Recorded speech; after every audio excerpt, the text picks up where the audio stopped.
Hello, just testing the audio.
Hey everyone, welcome. Welcome to our virtual book launch party.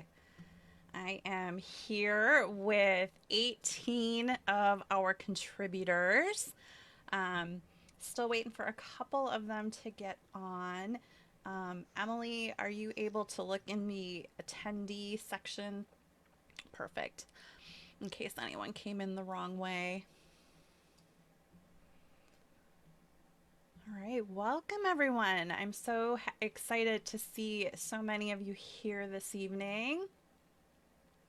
I will give everyone just like one more minute to let everyone get logged in. I know sometimes there can be some technical snafus getting onto a Zoom call. So just gonna give everyone about one more minute and then we'll get going here.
All right, we're gonna go ahead and get started. Um, Welcome, everyone. If any of our panelists happen to have logged in through the attendee side, go ahead and click the raise hand so we can find you and get you pulled on over here to the panelist side. But I think we're just missing one. And all right. Okay, so welcome, everyone. Let me get the screen set up here. All right.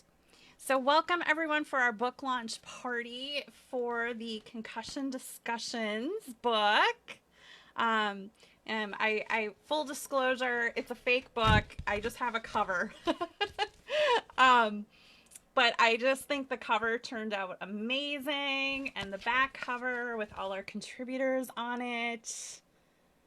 And I'm so excited to have almost all of our contributors here this evening who will be sharing with you a little bit about each of their chapters. Um,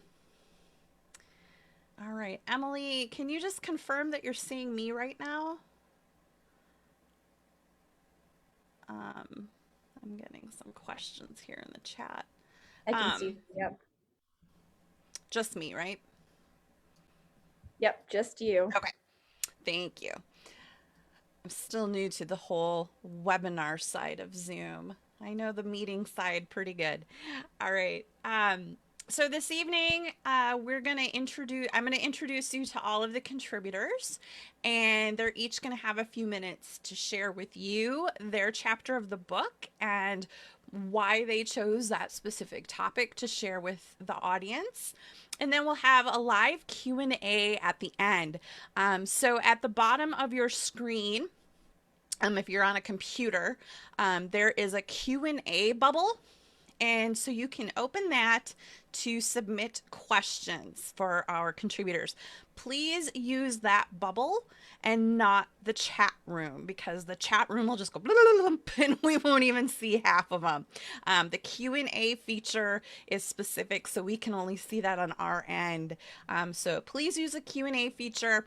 If you are watching this on Facebook, Emily is monitoring the comments on Facebook. We are live streaming on the Faces of TBI, and we're live streaming through Amy's TBI Tribe, Concussion Discussions, and I'm on my own personal page. And any of the contributors, if you want to share it from my page onto your personal page or your business page, you can live stream it with us here.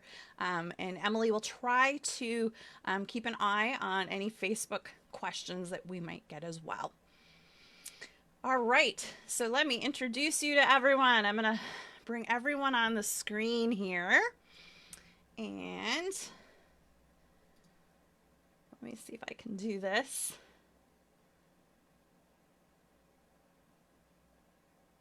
Here we go. Now you can all unmute yourselves. And I'm just going to go through and read off everybody that is here. And when I say your name, you can just kind of raise your hand and wave and say hi. If you've got some noise going in your background, you might want to remute yourself.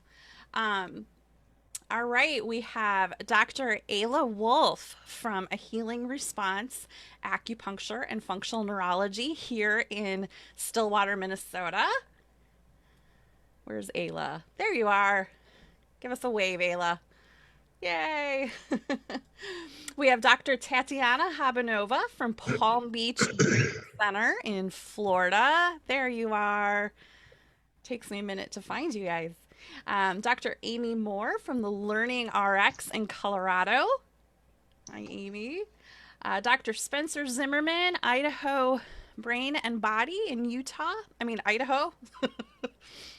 Is Spencer here? I don't see Spencer. Emily, if you want to check for him in the attendee side. Dr. Glenn Zielinski couldn't be here this evening, but he is from Northwest Functional Neurology. Dr. Michael Lovich, Delta S Performance, with several locations in New England and Colorado. Shauna Hahn from Framework TMS out of Oregon. There she is. Hi, Shauna. Dr. Eric Reese from the Neural Connection located here in the Twin Cities. It doesn't look like he has his video on yet, but I see that he is here. Dr. Michael Trayford from Apex Brain Centers in North Carolina? Yep, it is. Yep. Dr. Michael Bagnell from Bagnell Brain Centers in Southern Florida. There he is. Dr. Aaron MacArthur, Portland Chiropractic Neurology up in Maine. Hello. Dr. Deborah Zielinski from the Mind Eye Institute in Chicago. Hi, Deborah. Dr. Perry Maynard from Integrated Brain Centers in Denver, Colorado. Hi, Perry. Dr. Elizabeth McNally, Mid-Coast Chiropractic Neurology in Maine. Jeffrey Heller from Nuremberg, Paris, Heller, and McCarthy in Ohio. Hey, Jeffrey. Dr. Nathan Kaiser from Michigan. I know I saw him. There he is up there. All right. Dr. Shane Stedman, Integrated Brain Centers, Denver, Colorado. Sherrick Peck from Resi Max in Utah. Hi, Sherrick. Dr. Lori Jokinen from Functional Health Unlimited here in Minnesota. And Dr. J.R. Muldoon from Michigan Chiropractic Neurology. Awesome. Hi, everyone. Oh, this is cool. See all of you guys here. All right. So I just want to make a few announcements for everybody. Oh, Eric said he's driving. He'll send a virtual wave. Yes, please, Eric. No video in Zoom. All right, so just a few updates. Thank you to the almost 100 backers on Kickstarter who have pre-ordered their book on Kickstarter. We are only $100 away from our funding goal, so that's absolutely amazing, you guys. Emily, she will throw the Kickstarter link in the chat box for you guys. It's anticipated we'll have the book on Amazon by mid to late March. So it'll be on Amazon in time for our Concussion Discussions video series, which will launch March 22nd, the week of March 22nd. And you can sign up for that free online event at concussiondiscussions.com. And all of the contributors in the book have a corresponding video for the video series. So that's super exciting. I hope that you all check that out. It's an amazing resource. And I am going to turn it over to Shane here for just a moment. And I'm going to let Shane, he is my co-collaborator on this book, Dr. Shane Steadman. And I'm going to turn it over to him for a minute and let him share with you his thoughts and musings on why this book is so important for the brain injury community. So Shane, I'm going to spotlight you here. There we go. Awesome. Well, yeah, I'm so glad you guys are all here. Thank you so much. This is definitely an honor, to be a part of this. And this was something that, Amy, kind of we were talking, and we talk often, by the way, but she brought up this, concept of, hey, I want to put this book together. And it was great to be able to put together and then reach out to some of the smartest people that are in our profession and really have a bunch of different doctors from different backgrounds, different parts of the country come together. And I think one of the biggest things that is great about this book is we're reaching the brain injury survivor community. So we know that they're kind of a community that feels isolated and feels alone. When we talk about invisible injuries, a lot of us see people that have suffered from brain injuries and concussions. And so I think those people need a place of hope and stuff to read that really kind of says, hey, there are things that you can do. There are ways to go about doing this. There is hope, in having a concussion and a brain injury to get well or to see improvements. And here's a book that we have, 20 different experts that can really shed some light on that and give you some things that you guys can do, some hope, and some resources. So, it's been awesome to be a part of this. It's awesome to be able to, I think something that we can bring from the functional neurology, that funk neuro world where we're looking at, people with neurological conditions and saying there's a functional approach for rehabilitation and building plasticity and improving brain function. And so I'm excited to be a part of this, group and be able to reach the community and offer hope out there. Mm-hmm. Yeah, and I think most people probably know my story, but those of you who might not be familiar with me, I suffered for 2.5 years. I fell on the ice, landed on my head, and suffered a traumatic brain injury. And I struggled for 2.5 years with doctors telling me there's nothing we can do for you. You just have to give it more time. There's nothing we can do. And then eventually I was told, well, it's been a year. This is the best you're going to get. And that just wasn't acceptable to me. I begged for different rehabs. I'm like, there's got to be something you can do for me.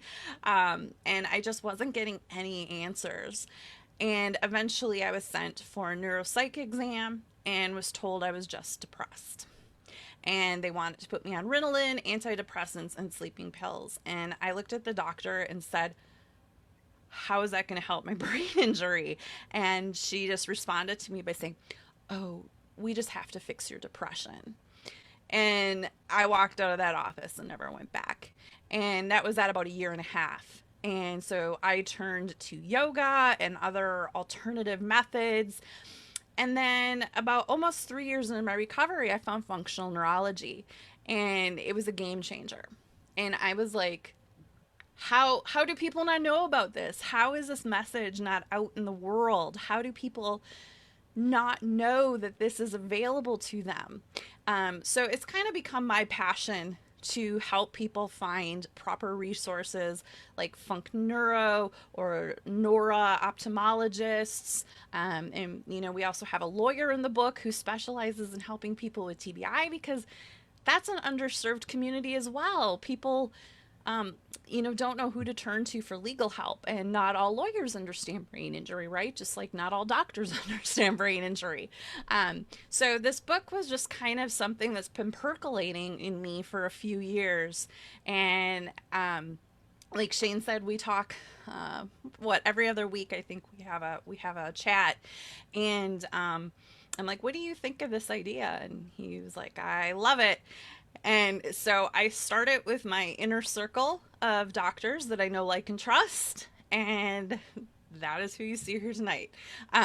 So I'm really excited to share everyone with you this evening and let them tell you a little bit of their story and what they do. And hopefully give you all some inspiration, some insight, and just help you know that you're not alone, first of all, and that there really are providers out there who understand.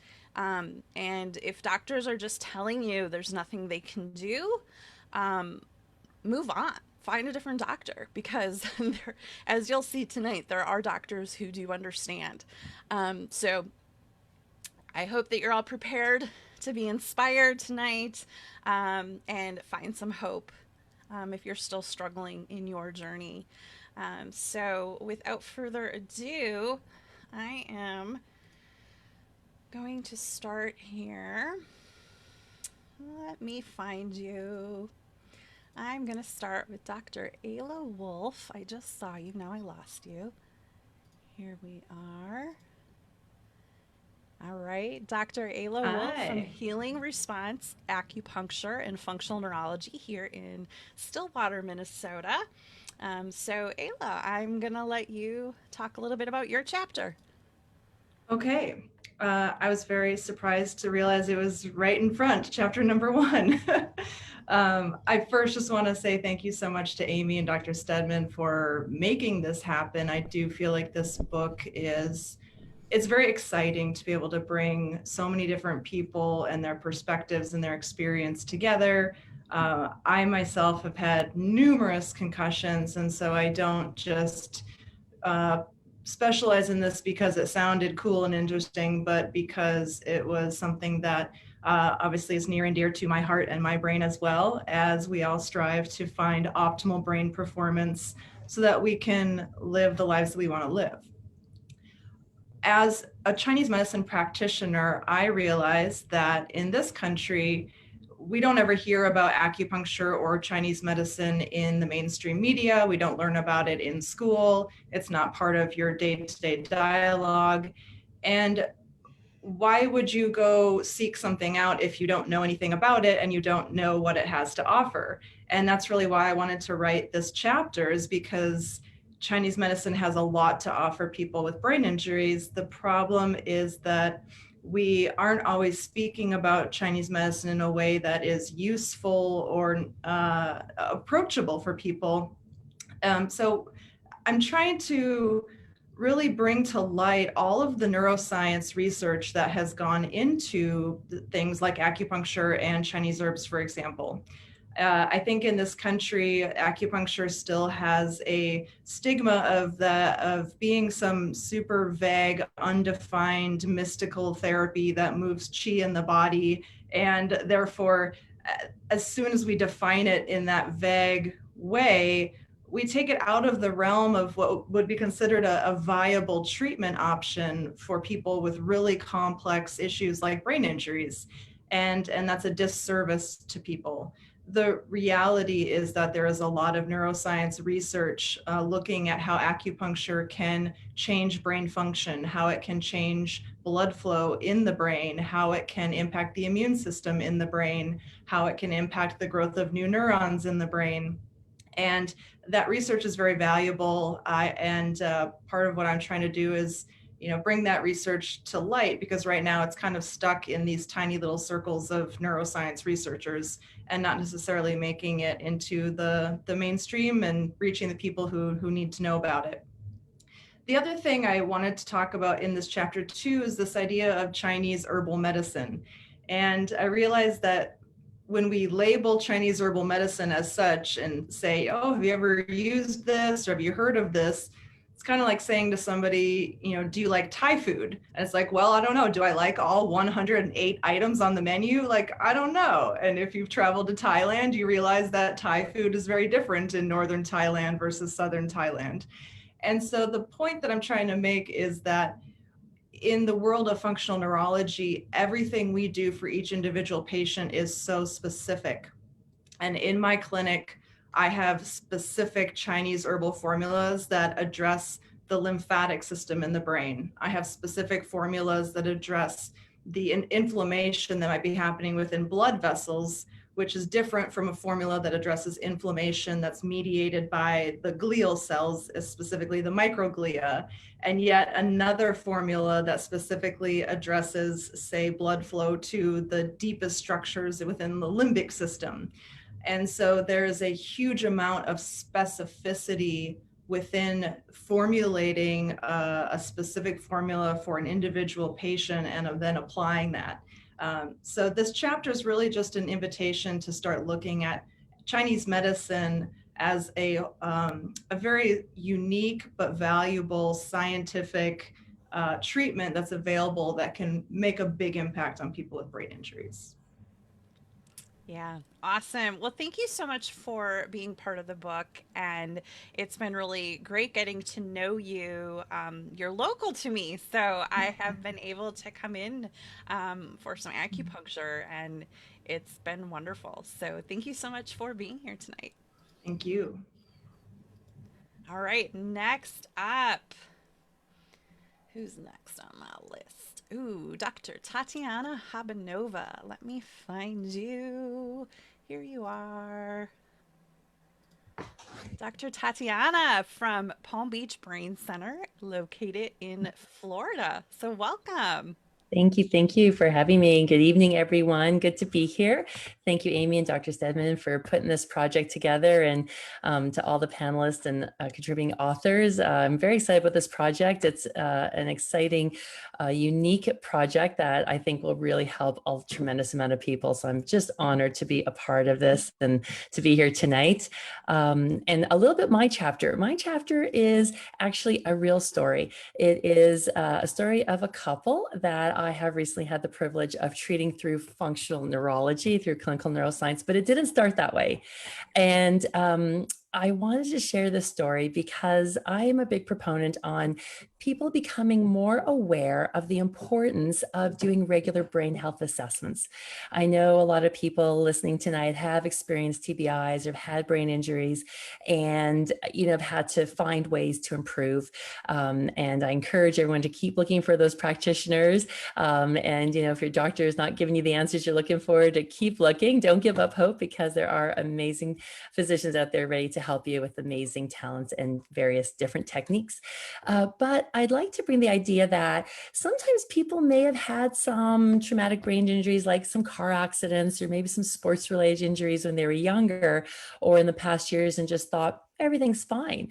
And the story that I shared was of a woman that I was working with that, based on my work with her, I felt there was some underlying brain-based issues, and I kept bringing them up to her and trying to explain. And she kept denying it and didn't think it was, and didn't want to do any official assessing and determining of that. And this went on for about a year, and I kept trying to encourage her. And as it turned out, her husband ended up having a panic attack. And out of that necessity, I said to him, listen, come in, let's do an assessment and see if this has any brain-based undertones that we can help you with. And sure enough, it did. And we ended up doing an intensive treatment and really helped his panic attack. And she saw the changes in him in those 5 days. And due to that, said, all right, I want to do the same. And I'm so glad we did, because she actually was undergoing some neurodegeneration that was going on. I don't want to give the whole story away because I want you to read the chapter. So I'm going to leave you hanging with some of the details. But the bottom line was, thankfully, to her husband's panic attack, which we were able to help through functional neurology. He was on some initial medication through doctors that were giving him some really horrible side effects, and we're not getting to the root cause at all. And so not only were we able to help him, we were able to help her realize that she needed to take care of certain things that were going on to improve her brain health. And to, she's only in her mid 60s, very young, very dynamic couple. And we perhaps could have halted the process of perhaps Alzheimer's. Maybe she was down that Alzheimer's path. He was definitely coming down that Parkinson's path. And we just basically changed that around for both of them. So that's a little bit of my story. It's an inspirational story. It has an interesting twist, but I'm very big proponent and supporter of people getting yearly brain health assessments. We go to the doctor, we go to the eye doctor once a year, we go to the dentist twice a year, we get our yearly wellness exam. Why are we not getting regular brain health assessments? So that's my message, to support people in doing that and to break the stigma of that, that is, that's a good thing to do, to check where's my brain health and to track and monitor it over time. So that's a little bit my contribution to the book. Well, Tatiana, thank you so much for being a part of the book. And, I want to give a shout out that you are a bit of a Clubhouse rock star. Anyone who isn't familiar yet with Clubhouse, it's a new social media app that's audio only. And you have just been kicking it on Clubhouse. And when do you do I know you have like a weekly Clubhouse talk. It is. It's every Tuesday at 8 p.m. It's a Eastern. women's brain health series. So we talk about different subjects each week related to brain health for women. Anyone's welcome to join. It's free. Mm-hmm. Awesome. All right. Well, thank you for being here tonight. Thank you for having me. All right. Next up, we have, I just lost you, Dr. J.R. Muldoon. I'm going to bring you in here from Michigan Chiropractic Neurology. So welcome. How we doing? Thank you so much for putting this on. It's an amazing experience. Feel very, very privileged to be able to do this and be with such a great group of minds as well.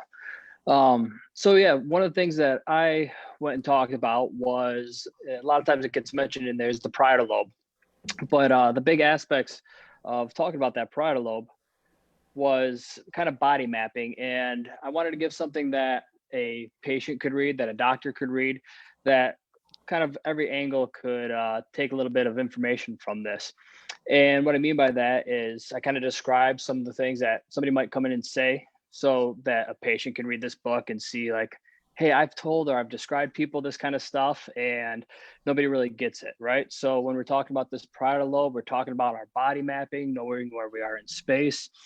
And, I kind of put out some of those questions that people may ask and some of those symptoms that people may describe. And for it, I really just focused on one of the main things was kind of remapping that body, reconnecting that patient to their body and their brain. And one of the techniques that I do it, and as much as I say parietal lobe, all the other chiropractic neurologists and people here will also say that there's a lot more involved with that. And we can go down that whole rabbit hole as well, as far as other areas that feed into the parietal lobe and everything else involved. But for this little section, we focused on it being that whole knowing where my body is and kind of reconnecting it to my brain.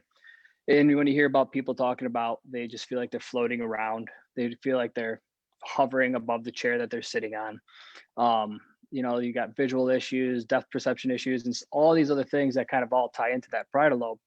And I kind of took through this story of explaining it in a bit of an analogy, that you can kind of better understand that why is it that when I move my arm, I get all kind of weird symptoms. Because of how it spills over and communicates to other areas that it's not supposed to be communicating. And then after that, we kind of take it through one of the treatments that I do very often with that.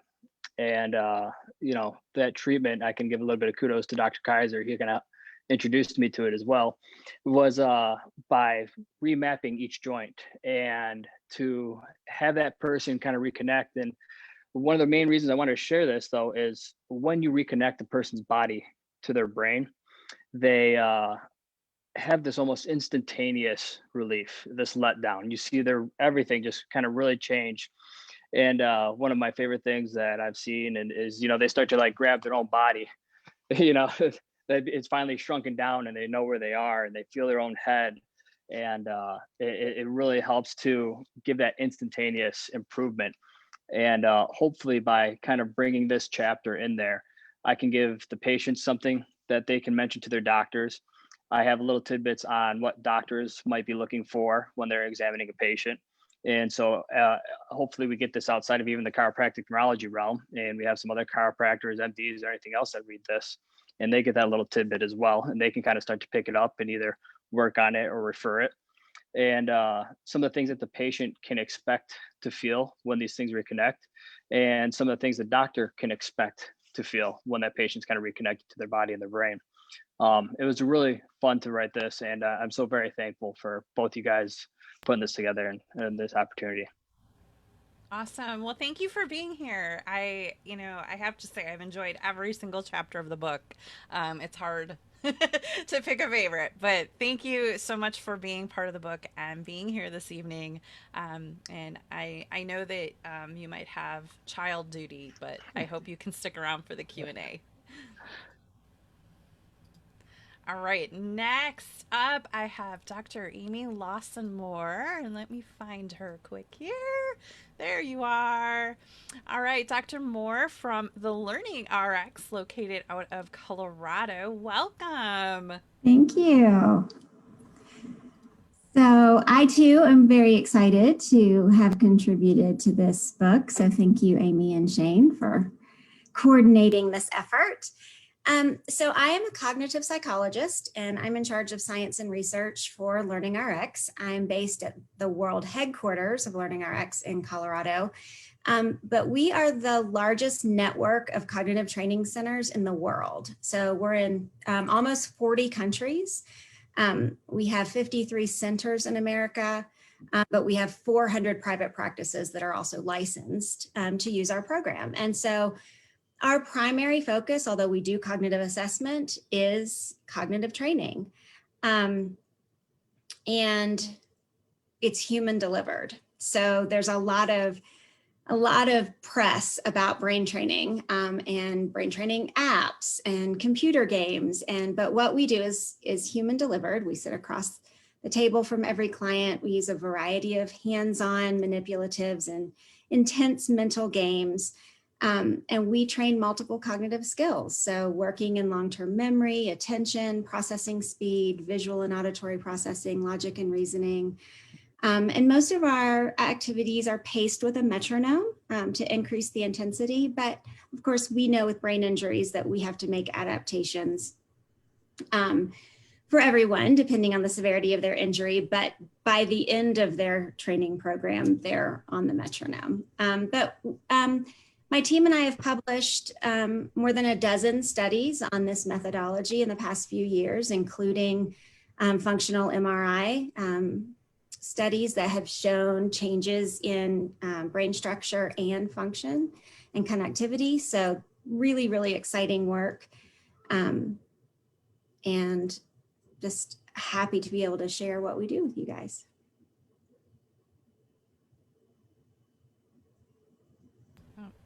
Always takes me a minute to unmute myself. All right. Well, thank you so much for being here and sharing. And we recently did a podcast. I forgot to mention that in the welcome. But I have interviewed most of the panelists here today on my podcast as well. And you were just really one of my recent ones. I just love how you guys have adapted very well with COVID and going virtual. And you had already been experimenting with that before COVID, but it's been such a great addition to your guys' toolbox. So yes, thank you for bringing that up. We spent 2 years prior to COVID really perfecting that model, being able to deliver cognitive training over Zoom. And so when COVID hit, it was a seamless, beautiful transition to be able to take all of our clients virtually. And in fact, I just finished collecting a year's worth of data where we compared those outcomes. And we're seeing no statistically significant differences in the outcomes. In-person cognitive training gets a little bit better neuropsych scores, but there's no statistical significance there. So happy that we were able to offer that. And the cool part about that too is that if you don't live near a provider or a practice or a center that offers this, you can have it through Zoom. awesome. Thank you. Thank you so much for being here tonight. All right. Next, I have Dr. Spencer Zimmerman, and I'm looking. There he is. There he is. All right. Welcome, Dr. Zimmerman from Idaho Brain and Body, located in Idaho. Welcome. Hi, thank you for having me. So, like a lot of the practitioners here, we've got a lot of different tools in our toolbox, and there's a lot of there's some overlap between what we do. And so one of the things I was thinking about as I was writing my part of the book was, what have I done or what have I seen that's really allowed me to bring patients to a different spot, and what's had the most important influence in that. And for me, out of a lot of the different therapies that I've got and I can offer, it's actually peptides is what's been very transformative for a lot of my patients. Now, some of these peptides are more widely accepted in other countries and have been used there a lot more. But it's one of the fastest growing things here in the United States, because these naturally occur within our own body and have receptors where they're already going to influence it. And so these are very potent and can help with inflammation. Whenever we're talking about traumatic brain injury and concussions, it's really about quieting down the inflammation and helping the brain reconnect. And these peptides are able to bridge that gap in a way that I couldn't previously do. Whenever you'd have patients on supplements going after their energy and their headaches and all that. And, the peptides have been a fantastic breakthrough for many of these patients who are unresponsive to some of the other therapies. And it just adds another layer where you can also enhance some of the therapies you're doing to allow the brain to connect faster than it would on its own.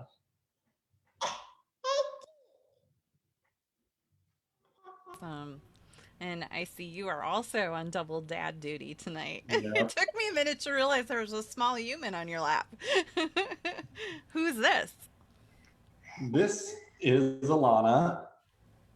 So, Hi, Alana.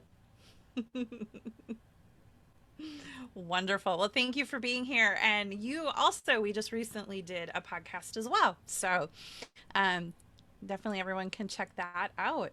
Thank you for being here this evening. All right. Yeah, thanks for having me.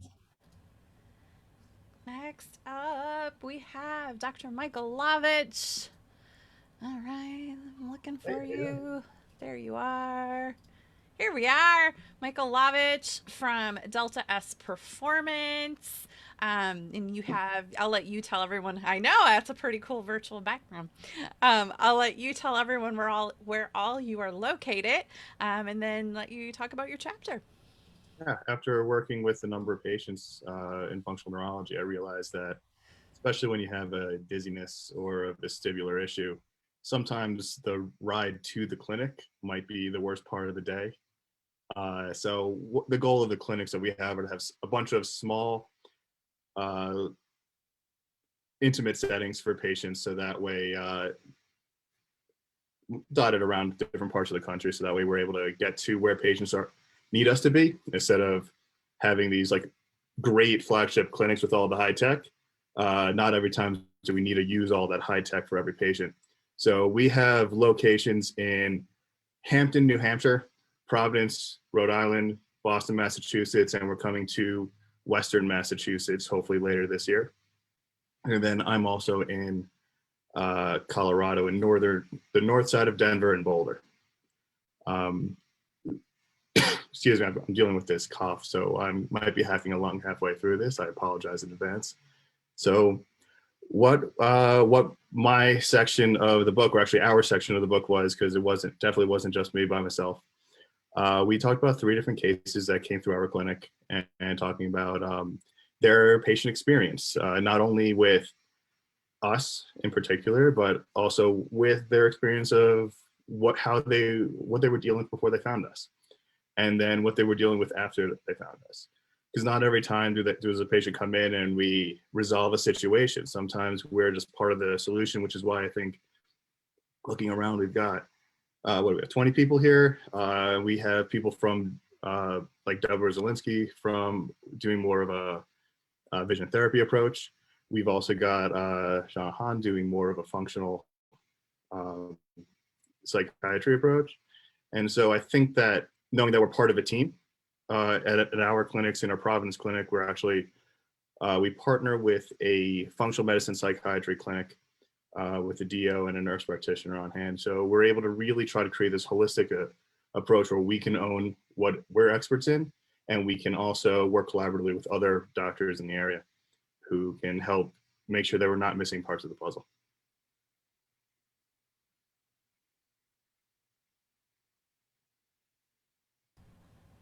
All right. Sorry, it takes me a minute to get back in here.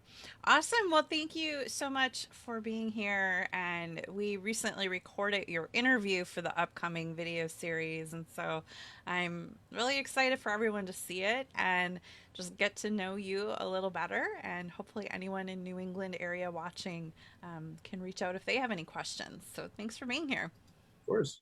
Thanks for having me. All right. Next up, I have Shauna Han. And here she is. All right. Hi, Shauna. Hi, Amy. Hi, friends. I see lots of really familiar, wonderful faces out there. So good to see everybody. So my name is Shauna Han. I'm a psychiatric nurse practitioner. I work for Framework Functional Psychiatry and TMS, which is actually located within Northwest Functional Neurology.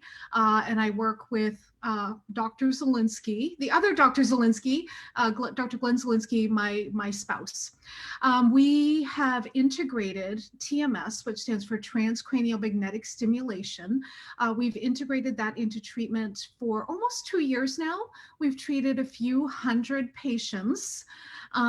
We do typical treatment. So treatment as usual for TMS is 6-week treatment, 6-week daily treatment for one indication only, actually 2 now, for major depressive disorder, usually refractory to treatment, meaning hard to treat depression, or obsessive compulsive disorder. Those are the 2 on-label uses, FDA indications for TMS. But what we do in addition to the regular treatment as usual for depressed people, and we know, it's an unfortunate reality that the rate of depression following brain injury, like having a brain injury, increases depression by 59%, right? In an average year, about 10% of us would be depressed, a little under that, 7-8%. But when we talk about brain injury, we know that that rate goes up substantially, where we're looking at 60 to 75% increased risk of depression, right? Part of that is that neuroinflammatory process. Some of that is the associated losses that happen with brain injury when people fail to recover in a timely way, right? So the other treatment that we do is during our neurorescue therapy intensive, and I'm sure a lot of the other functional neurologists do something very similar out there, where patients will come and it'll be kind of like a inpatient, a daily inpatient treatment where people come. They come in on Monday, typically, and they do multiple rehab sessions a day. They do TMS twice daily if they're a safe candidate. And then on Friday, we graduate them with substantial improvement. Typically, our patients on average get 30 to 70% improvement in their symptoms, which include often not only mood, which is one of the metrics we look at, but often, in the functional neurology world, we're also looking at those eye movements. We're looking at how that prefrontal cortex is working afterwards. So we're really kind of looking at a number of different metrics, and we've had wonderful success using this kind of integrated approach. Yeah, I'm trying to think. Save your questions for Q&A. I'm happy to answer them. Thank you for your time, everyone. Well, thanks for being here, Shauna. And I just wanted to add that I had the pleasure of traveling out to Oregon this summer and meeting you and Dr. Glenn Zielinski in person and seeing your clinic. And your clinic You guys put so much attention to detail into the colors and the light and everything in your clinic to make it pleasing and feel safe for someone with a brain injury. And so I just really appreciate it, all of that you guys put into the thought process of your clinic. So thank you. All right, up next, Dr. Eric Reese. I just made sure he was here. Now I need to find him again. Here we go. Dr. Eric Reese from the Neural Connection. He is located here in the Twin Cities with me, and I'm so lucky because I'm so lucky. There are 3 of you here from the Twin Cities that I get to work with, and it's pretty awesome. So Eric has been my laser guru and my adjusting guru. You've been working on my rib cage. So it's exciting to have you here. Welcome, Eric. Thanks, Amy. I think we would all, say the same thing about having you involved in this too. And once again, I would like to echo thanking Shane and Amy and everybody here and everybody who's listening to. I think that so many amazing things start with people just having a common want, which is to not only get better, but to learn more about themselves. And my chapter was really just based off of the past 7.5 years of me seeing patients. We all go to school, we all intend to learn, we all want to master this material, we want to learn about the brain and the body, and even getting into neuroscience, it's kind of just this never-ending rabbit hole of understanding neurology, and then you get into nutrition, and then we understand psychology, and we all get nerdy with eye movements and all that stuff too. And one of the realizations I had early on was, you can have all of the knowledge, you can have all of this amazing intention for trying to help these patients, but if you didn't connect with the individual in front of you, if you weren't able to empower that person to not only own their health, but try to, emotionally be involved in this rehabilitative process, things just didn't turn out as well. And patients don't really care how much you know until they know how much you care. And I think it's really important for us as providers to understand that, we can have all of this information and all of this knowledge about the brain, but all of that kind of goes out of the door when you realize that there's a human cortex on top of that,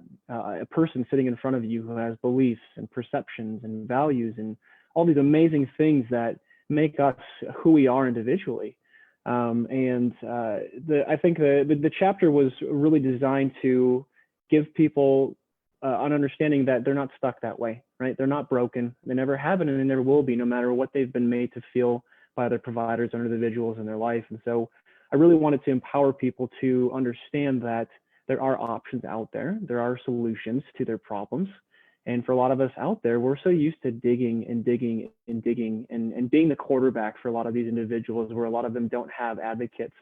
And Amy, that's one of the things that I will say, I just applaud you with your efforts, is that you really are an advocate and you are a quarterback for a lot of these individuals who have had no other options but to, search, and hopefully they've been lucky enough to find you. And I hope that this book is able to change the course for so many other people's lives as well. So I'm just very fortunate and blessed to be here, and I'm excited to get to know everybody on the panel better too. And hopefully we get to help change some lives together as well. So thanks for having me.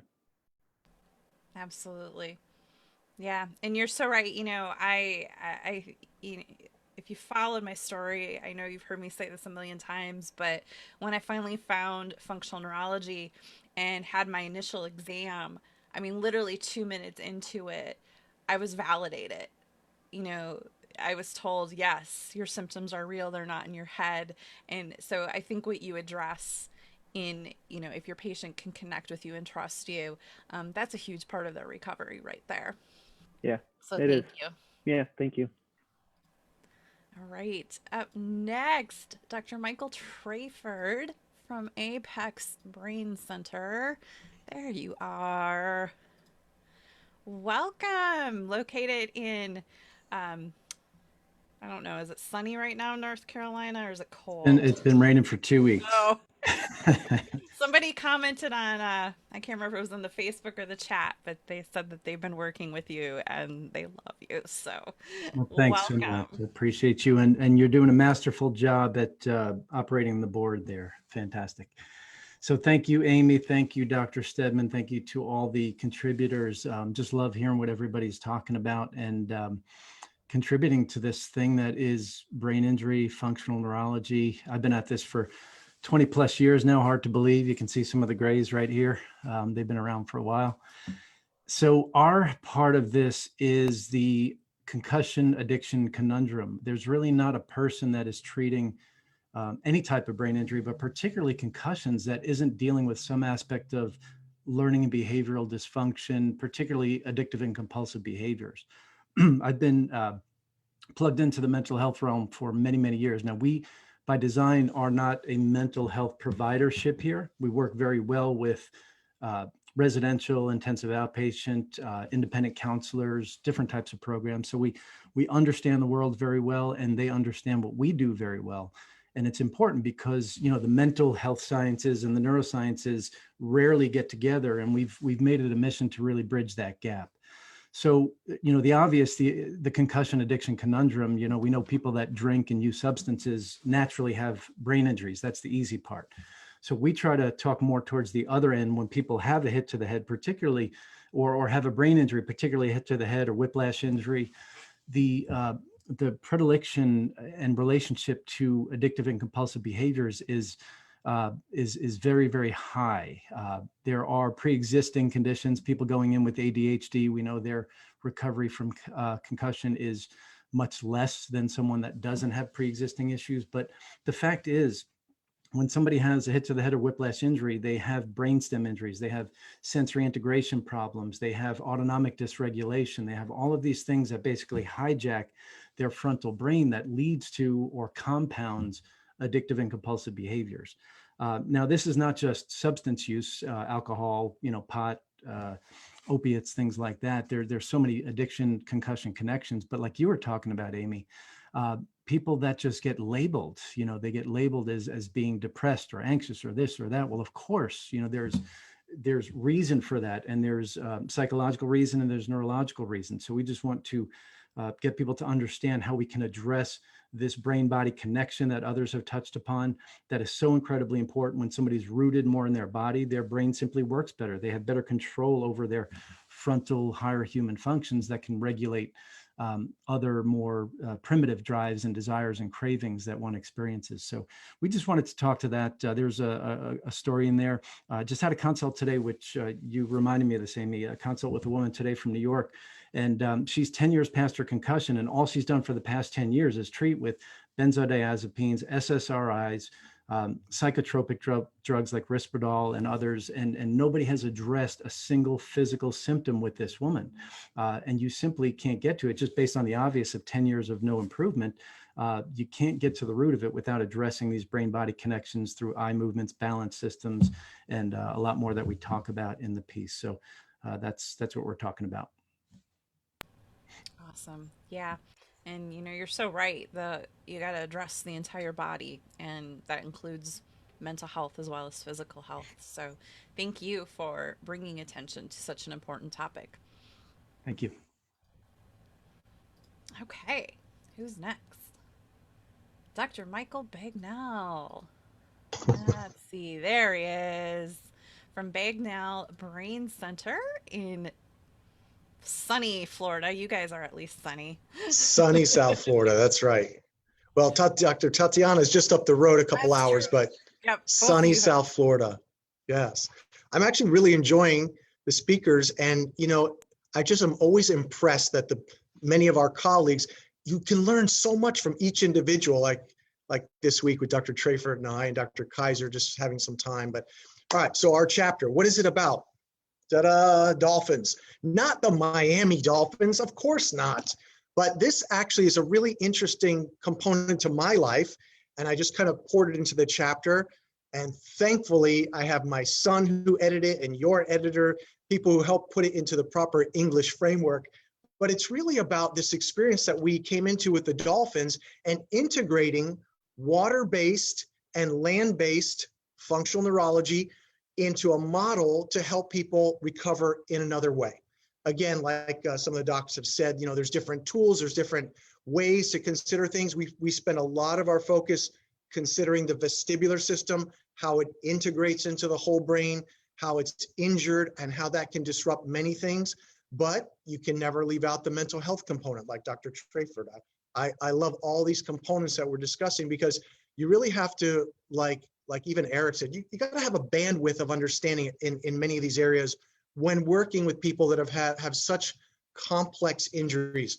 I, like Ayla, have also suffered numerous concussions in my life through car accidents and football, but the Dolphins really presented an issue where we are able to, or an opportunity, excuse me, we're able to bring people to South Florida, take them into a model down in the Keys for multiple days in a row, but we're very specific on how we apply, as all of our colleagues are, the therapeutic intervention, whether it's eye movements, balance, whether it's neurofeedback training, laser therapy, photobiomodulation. We put it all into this package that's targeted to try to bring about a great change. But the Dolphins bring a very unique component, as you would imagine.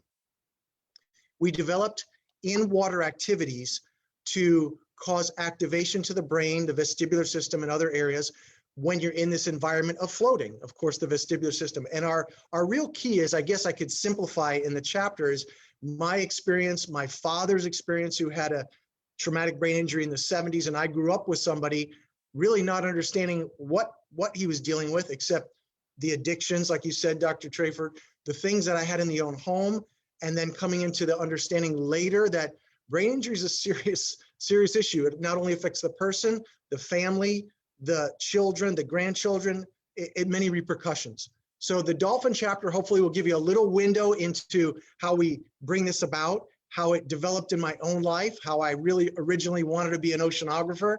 And then 35 years later, this opportunity drops into more than 35. I was much younger than that, almost 50 years later. So the Dolphin chapter is really a little bit of a touch into how do we bring this together? How does it work? And since COVID, we've been bringing clients down, not for an intensive model, but people come into town, or they're in town, they do our therapy, and we'll take them down there for a day of multiple sessions. The in-water time with the Dolphin is a remarkable time that is beyond words for most of the clients. They say, I don't know exactly what it is, but we know that with the echolocation that the Dolphins provide, there is a particular type of change that can occur with people in combination with the properly applied therapies on the land and the water over several days. I hope people will have questions, because it's a lot of fun, very interesting. Mm-hmm. Yeah, it's super interesting, and I can't wait for people to, one, read your chapter, but two, watch your video when it comes out at the end of March, because I think we both got pretty excited talking about the Dolphins. I was going to wear a wetsuit tonight, but I decided not to do that. Wouldn't be appropriate.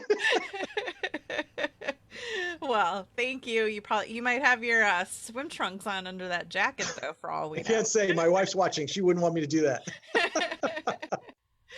All right. Up next, we have Dr. Aaron MacArthur from Portland Chiropractic Neurology.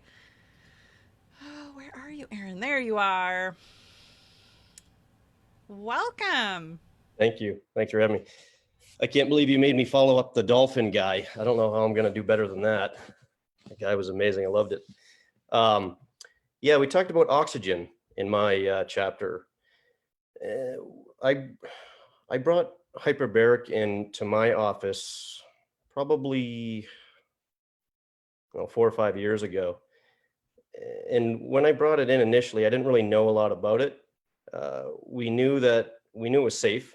We knew our patients needed oxygen for their brain, but we really weren't trained on it like we are now, which has been a really, really cool journey that I've actually worked with a guy who's based in California, and he's a medical doctor that is an internist who's a specialist in hyperbaric oxygen medicine. So I was fortunate enough to find this gentleman, his name's Dr. Schur, through my travels. And I've been working with him for about a year now.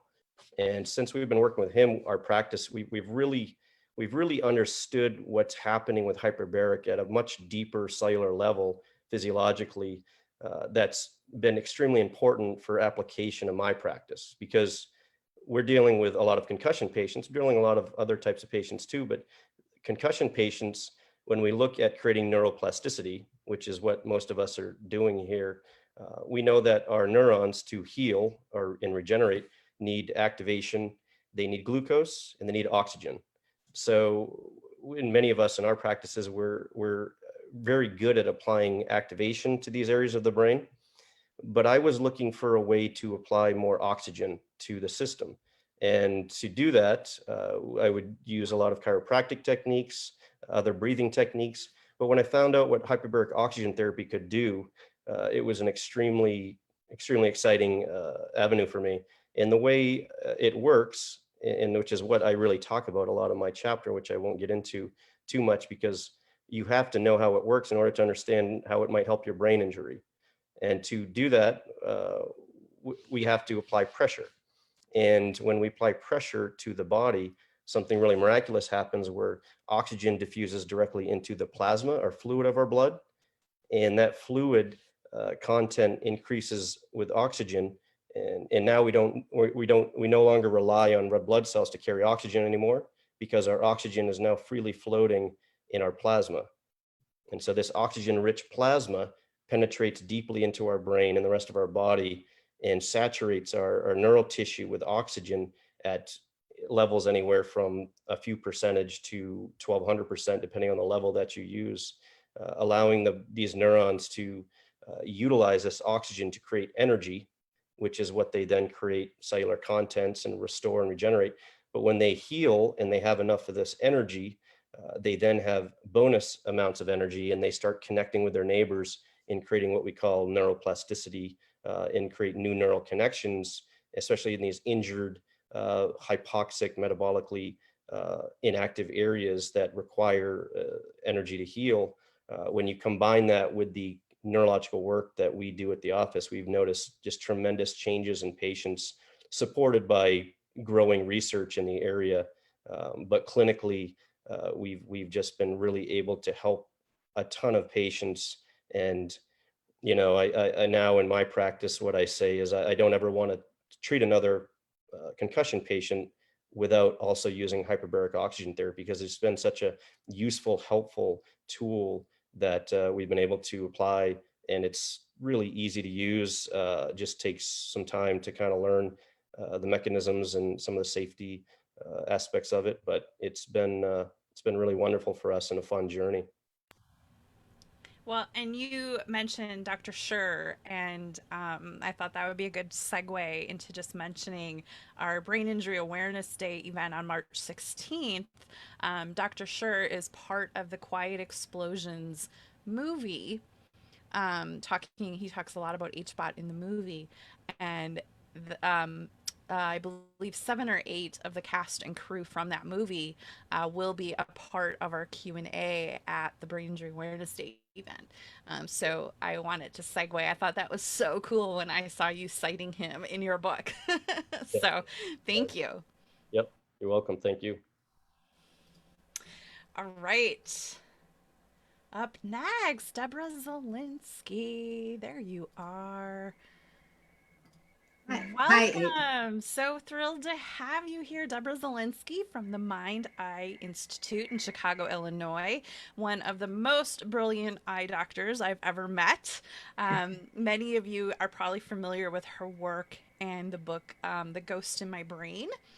And I am so thrilled to have you here tonight. So welcome. Thank you, Amy. And thank you for the incredible job you're doing putting all this together, like everyone else said.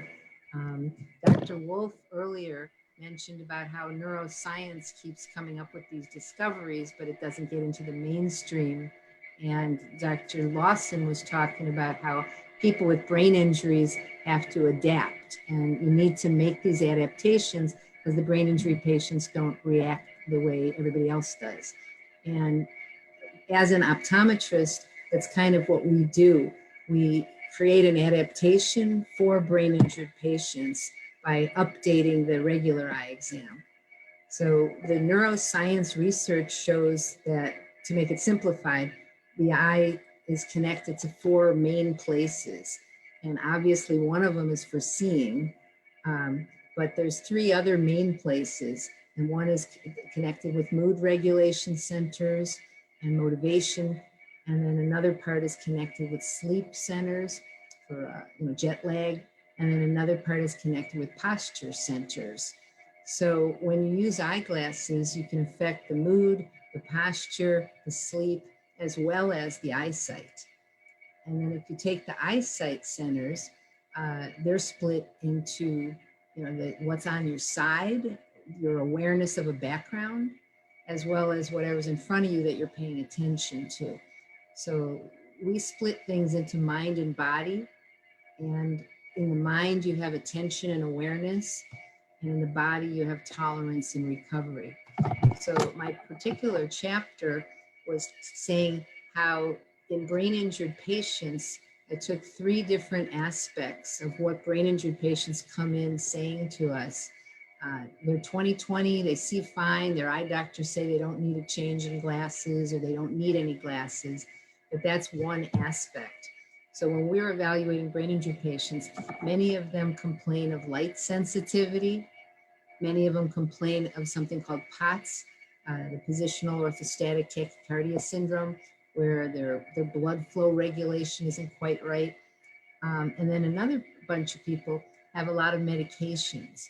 So my chapter is split a little bit about the medications and how they affect retinal processing. There's a little bit about POTS and how that affects retinal processing, and a little bit about photophobia, light sensitivity. And those 3 things, why you need an updated eye examination in order to assess it.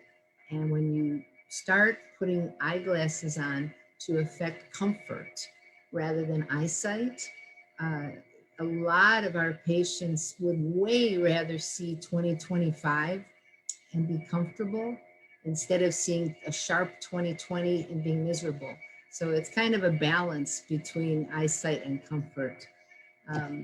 It's in optometry, there's just so much of a future based on all the neuroscience research. I work with brain mapping and I work with the Society for Neuroscience, and both come at things a different way, one from policies and one from actual research. But the retina is such a key factor, and it changes depending on what's going on inside the body. So I'm fascinated by everybody here and who you've put together, because you're really hitting the mind and the body. And then in addition to that, you have your magazines coming out every couple of months, hitting all these different topics. So I think you've just done a brilliant thing with your life. It's almost like your brain injury put you on this path to change the lives of thousands and thousands of people. So thank you. Yeah, thank you for that. I feel, I definitely feel that my brain injury has led me down this incredible path I never expected. But one of my very first interviews with you several years ago, you were on my podcast, and it was the first time I'd ever heard someone say that the back of the eye has brain tissue. It's part of the brain. And that was just like, it made so much sense. So that's always stuck with me. The lungs, the gut, and the retina are 3 parts of your body that actually have information from the inside and the outside. And there's this dance between the 2. And when you put glasses on, you completely affect it. Well, thank you so much for being a part of this book. It's an honor to have you here. All right, next up, Dr. Perry Maynard from Integrated Brain Centers in Colorado.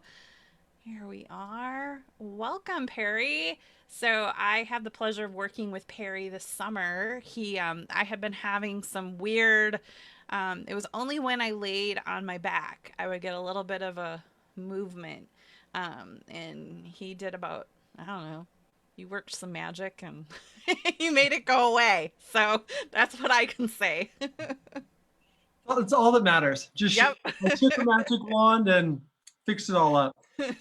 No, thank you so much for having me, Amy. And it's really cool to be on this panel, because there's a lot of people I know, and then there's a lot of people that I've learned from myself coming up and growing. So it's really cool to have this opportunity to be able to be in a book with some people that I look up to.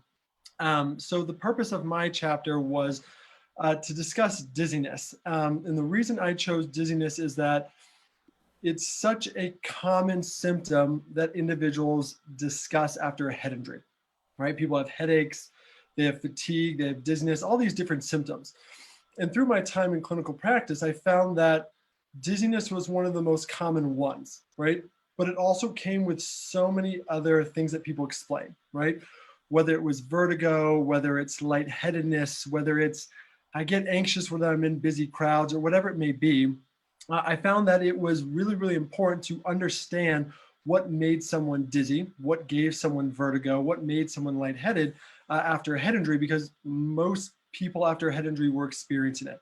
And then the other thing I found is that the more I learned and the better I got at treating it, I realized that it's honestly sometimes one of the easiest things to treat after a head injury.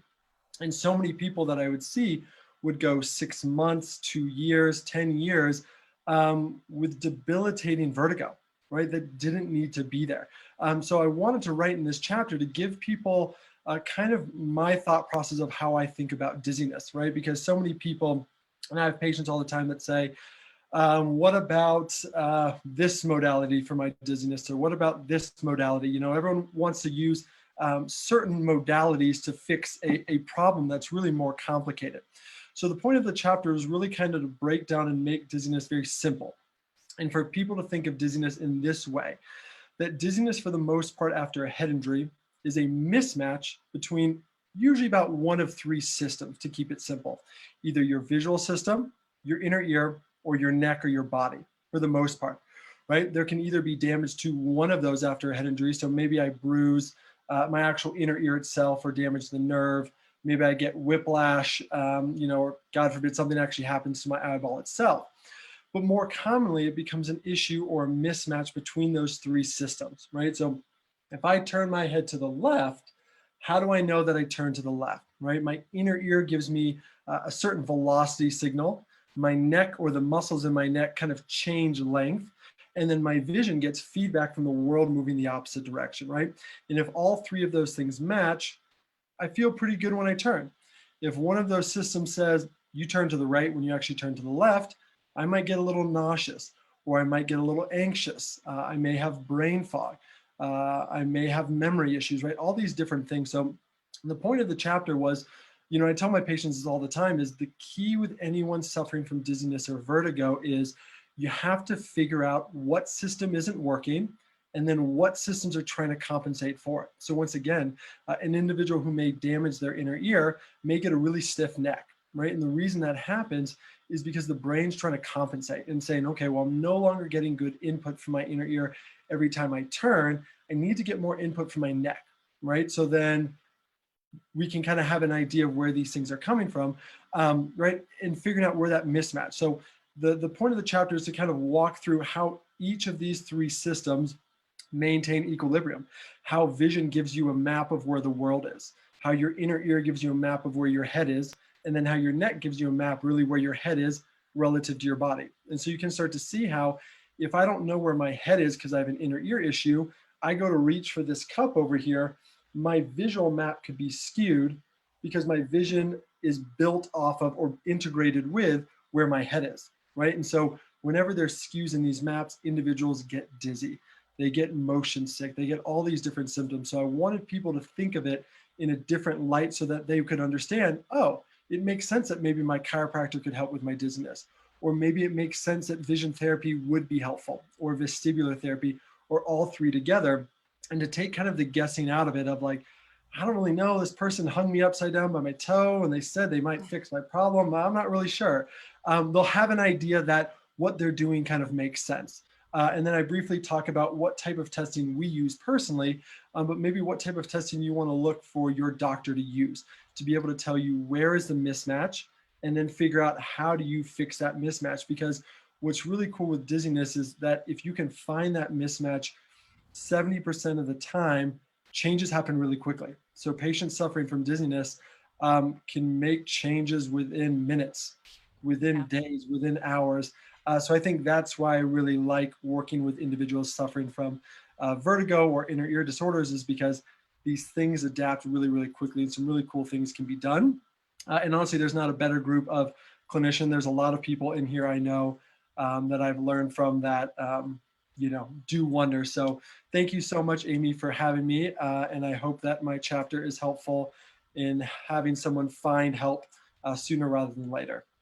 And you quote it here. You said, "And the cool thing about dizziness," and I was like, I had to laugh because only a doctor will say that, right? Yeah, that's fair. It's not an enjoyable thing at all. But I think the more I meet TBI people, dizziness is one of the top symptoms. So very important chapter. So thank you, Perry. Yep.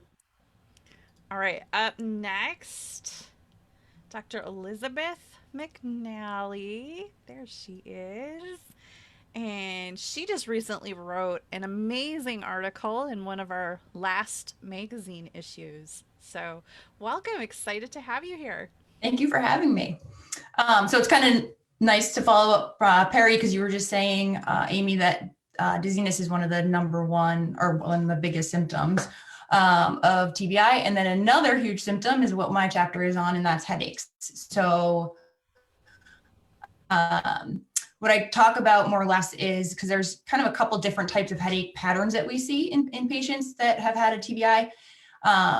Things that are associated with how our brain is connecting with our cervical spine. So how tissue, soft tissue like muscles, ligaments, and then also how the joints of the neck are working together. So signaling from those areas back up to the brain, and then from the brain back down, because they all contribute to one another, and we can have headaches that are associated with that. So another thing is with headaches that are associated more with cerebral blood flow. And I know like Nate, I think, is coming up in just a few here, and he talks about dysautonomia. And that's another big one with being a source of headaches for TBI and affecting how our brain's able to function more or less, and how we're able to tolerate being able to do activity and how long we can last for. Cognitive tasks require a lot more blood flow to the areas that are that are working. And if we don't have good blood flow occurring because of dysautonomia or other factors associated, like the inflammatory aspects that can happen with TBI, then we're not going to get enough blood up there. And then it's going to cause headaches, number one, but then also it's going to affect our recovery too. So that's another thing that we need to be focusing on in treatment. And then one of the other factors that I talked about is headaches that are associated a lot with your eye movements and vision. So a lot of time we'll see patients, post-concussion patients, that have symptoms like, they're like, I'm fine, I don't get headaches, but then I start reading, or I'm doing work on my computer, or I'm traveling in the car, and that just suddenly sets it off. It's just all this visual stimuli coming at me. Or if I'm doing a lot of work with my eyes, it brings on headaches. And those are some of the different patterns of headaches that I talk about in the chapter, just because it's such an important thing for patients to kind of get a little bit of a handle on, especially for those who have had a history of migraines and suffered headaches like already, because a lot of time those patterns that they had before, they'll come into the office, for example, and they'll say, well, so I've always had headaches, and my doctor just wanted to, tell me or have me take more migraine medication or change my migraine medication. But I keep trying to explain to them that these headaches are different than the migraine ones that my migraines were before. And a lot of time it's because it's due to one of, or due to multiple types of, or sources of the headaches that I was just discussing and that I discussed in my chapter. Awesome. Yes, and you're so right. Headache is definitely up there as one of the top symptoms. And I think between headache and dizziness, I think they're so intertwined, and they can be very, very debilitating. So thank you so much for sharing. All right, up next, we have Jeffrey Heller. I just saw him. There you are. Jeffrey Heller from... I have to read it. Nuremberg, Paris, Heller, and McCarthy out of Cleveland, Ohio. So welcome. So excited to have you. You bring a unique spin in this book, talking about the legal side of knowing your rights after a brain injury.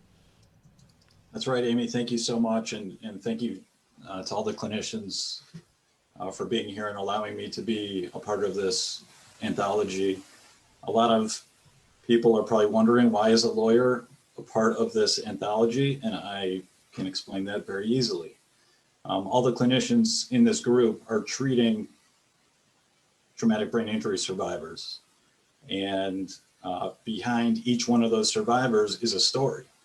And the unfortunate reality is some of these traumatic brain injuries occur, unfortunately, by someone else. It is not the patient's fault. It is not the survivor's fault. And these traumatic brain injuries, as we all know, are life-changing, and they can be permanent and drastically affect someone's life forever. So the purpose of my chapter is to show and explain the legal aspect of what can happen after a traumatic brain injury. And while there are health remedies that all the clinicians can provide, the legal system can provide an additional remedy for the survivor. And I hope my chapter reduces some of the worry that a survivor may experience in thinking about pursuing a legal remedy for what happened to them. The chapter takes the audience from beginning to end of a lawsuit. Not that every legal action results in a lawsuit, but I think that's the most worrisome aspect of the legal process. So the chapter takes the audience through the beginning of the legal process to the end. And the chapter is extremely transparent. It talks about good things, it talks about bad things, it talks about some of the most significant aspects of the process. And it also hopefully introduces the audience, which is geared towards obviously TBI survivors, as to some of the defenses. And we've all heard them already. Amy did a really nice job explaining what happened through her process. And it's very similar to a lot of the clients that I work on behalf of. And that's the fact that a lot of the symptoms are subjective. So that by itself means that the brain injury cannot be occurring or it never happened. And so my goal as an attorney for these survivors is to give them a voice, to explain to them that the reality is juries across the country are receptive to the quote unquote subjective brain injury. And the economics behind these cases have shown how receptive juries are. And so I think Eric Rees talked about this before. Empowering traumatic brain injury survivors is our obligation and our duty if we can do that. And I want to provide a voice to brain injury survivors and let them know that they can fight. I will fight for them, their friends, their families, their clinicians. I'm sure many of the clinicians in this panel have given depositions in support of their patients. We are all here to fight for our survivors. And I think it can be an invigorating process. Yeah. Thank you. And, you know, I like how you said you're here to help take some of the worry out of it, because it's really scary when you're injured and you're already, you know, heady and, you know, it's something that happened to you. And so you need to be very aware of your rights. So I'm very glad to have you part of this book. So thank you, Jeffrey. Thank you. Okay, up next we have Dr. Nathan Kaiser. There he is. Welcome, located in Chelsea, Michigan. If you guys aren't following him on Instagram, he is Doc Kaiser on Instagram, and you are killing it on Instagram. You're on Instagram, and Tatiana's on Clubhouse, so you guys are killing it. Well, thanks.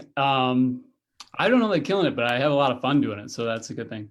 And I'm having a lot of fun tonight. Thanks, guys, for being here. It's really cool to get to see so many of my friends and people that I've got to learn with and do rounds with and all the fun stuff, sharing their stories and how they're helping people, and that really makes me happy. So I'm just glad to be here. But I get to talk about a chapter. So mine is about dysautonomia. I'm sure some of you are surprised to hear that. But it's a story I thought a lot of people could relate to.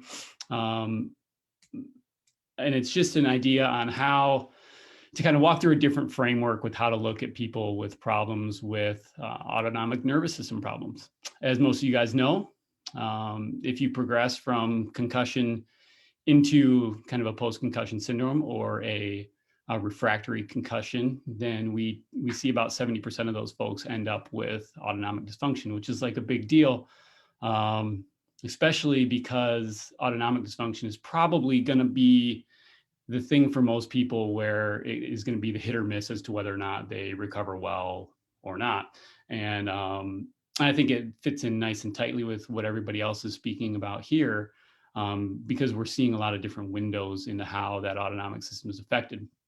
Any cell that needs oxygen has to be connected to the thing that would give it oxygen, which is that autonomic system. And I think the chapter that I talked about is really kind of putting a framework around just thinking about central autonomic networks, trying to describe it in a way that makes sense for people and is kind of easy to get around, get your head around, and so that they can kind of seek out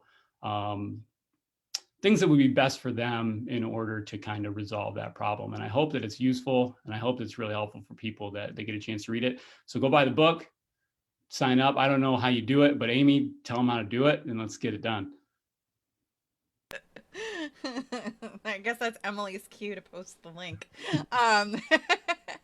But you, I want to buy. I don't even know. How do I buy one? Well, we'll get you one. Don't worry. All right. I want it signed by everybody on this checkerboard. That could be a chore, couldn't it? That's like a road trip or something.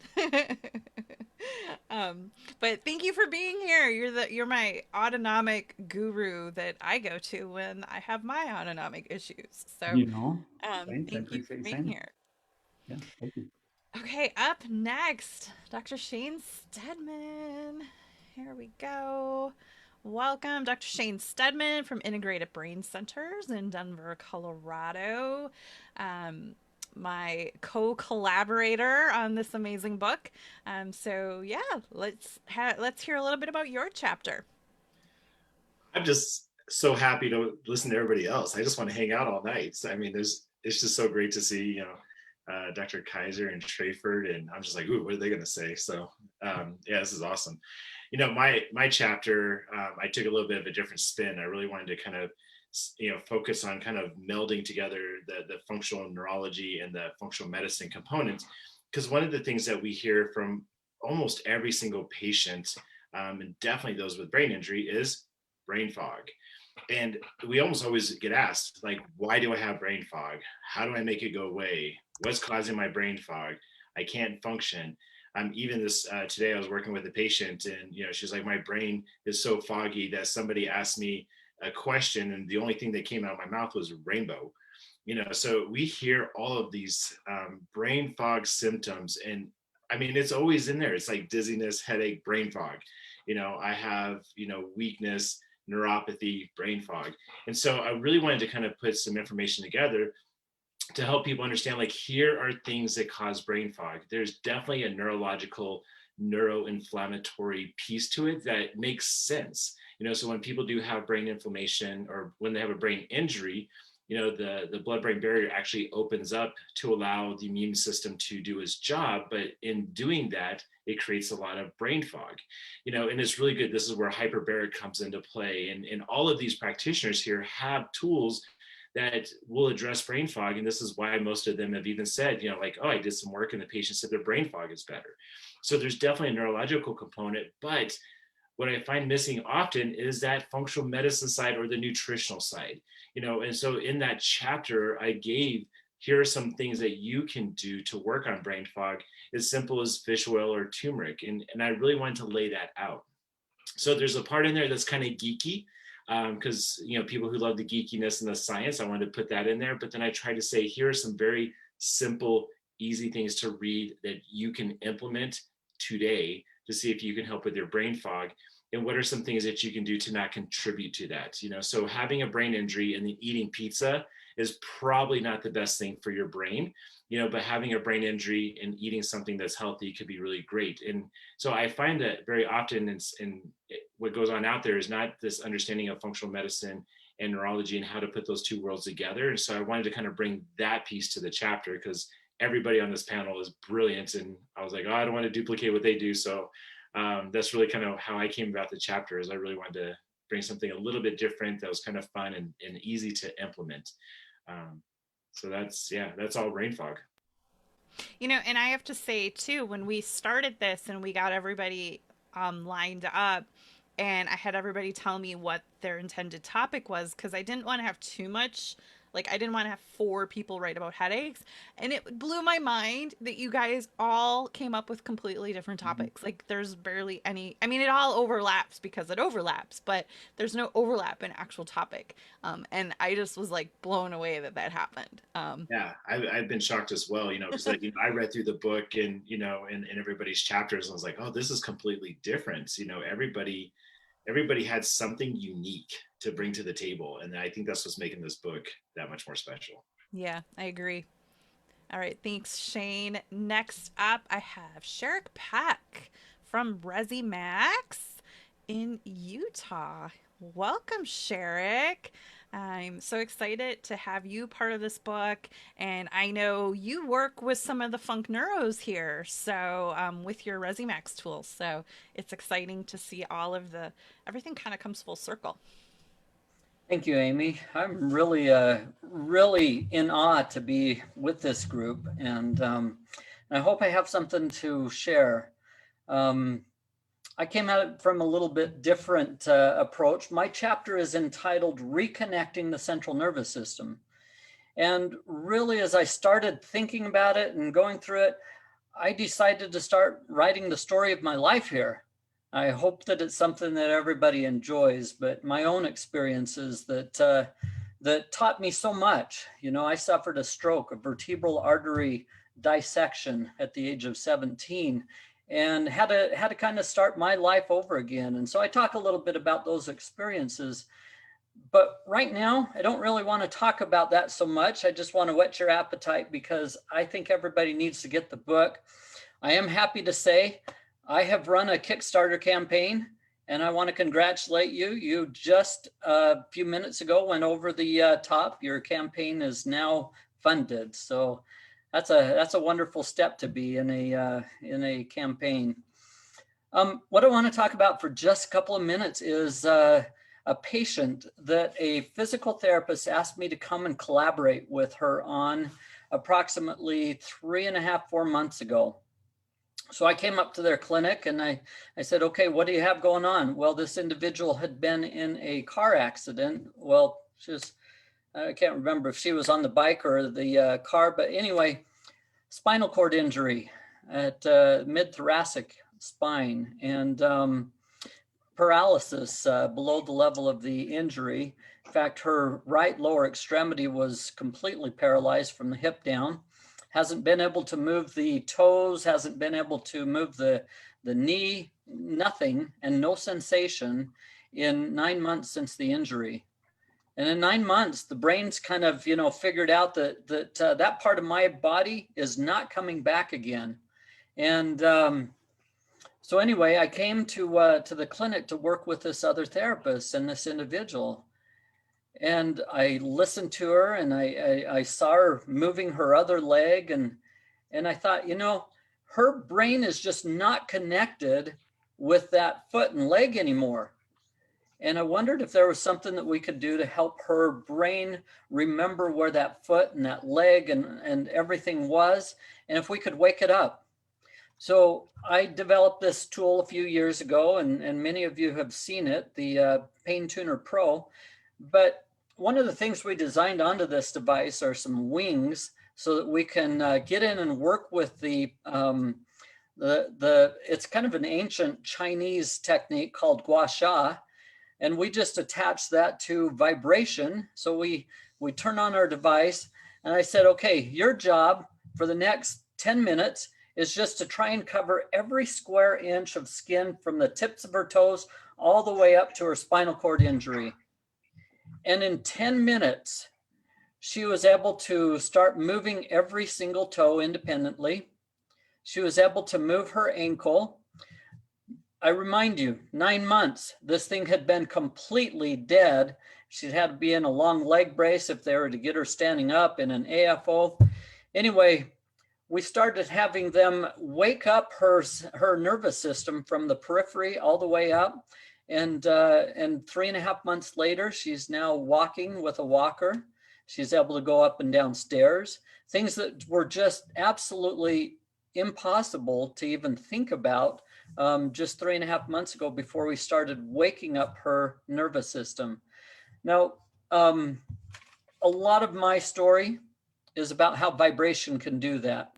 I hope that you'll get the book because there's obviously some amazing talent here that's going to share some neat things. Mine's about how resonance or vibration, perfectly placed vibration, can wake up that central nervous system. Well, thank you, Sherrick, and thank you for shouting out. I just got my little notice a few minutes ago that the Kickstarter was funded. So that's super exciting when you get that notification. This is actually my 6th Kickstarter. All 3 of my books, and then both seasons of the magazine I have done on Kickstarter. So I'm starting to feel like a pro, but every time there's always that apprehension, like, is anybody gonna back it? So thank you, and thank you everyone who has pre-ordered their book and helped back the project. So, all right, next up we have Dr. Lori Jokinen from Functional Health Unlimited here in Woodbury, Minnesota. Welcome, Lori. Thank you. Thank you, Amy, for doing all this and putting this together. Thanks, everyone. I'm just learning a ton and geeking out tonight. Like Shane said, we're all kind of in that same boat of just loving to learn and hearing what everybody has to offer. It's pretty cool stuff. Like Shane, I pulled in some nutrition for TBI because that's what I see with a lot of patients is that, you know, they come in, like Amy said, they're saying, I'm anxious, I'm depressed, I've gained weight, I'm this, I'm that. And everyone's just saying, you're old, just accept it. Here's your antidepressant. And I just tell people, you don't have to accept that. But what I've found with patients is that TBI can cause thyroid stuff, thyroid issues, low thyroid, or a secondary hypothyroid that's connected to that connection in the brain from the pituitary and the hypothalamus. And everyone just kind of skirts over that a little bit instead of thinking about, wow, that trauma can really cause some issues there. And then we can't communicate with the thyroid as well.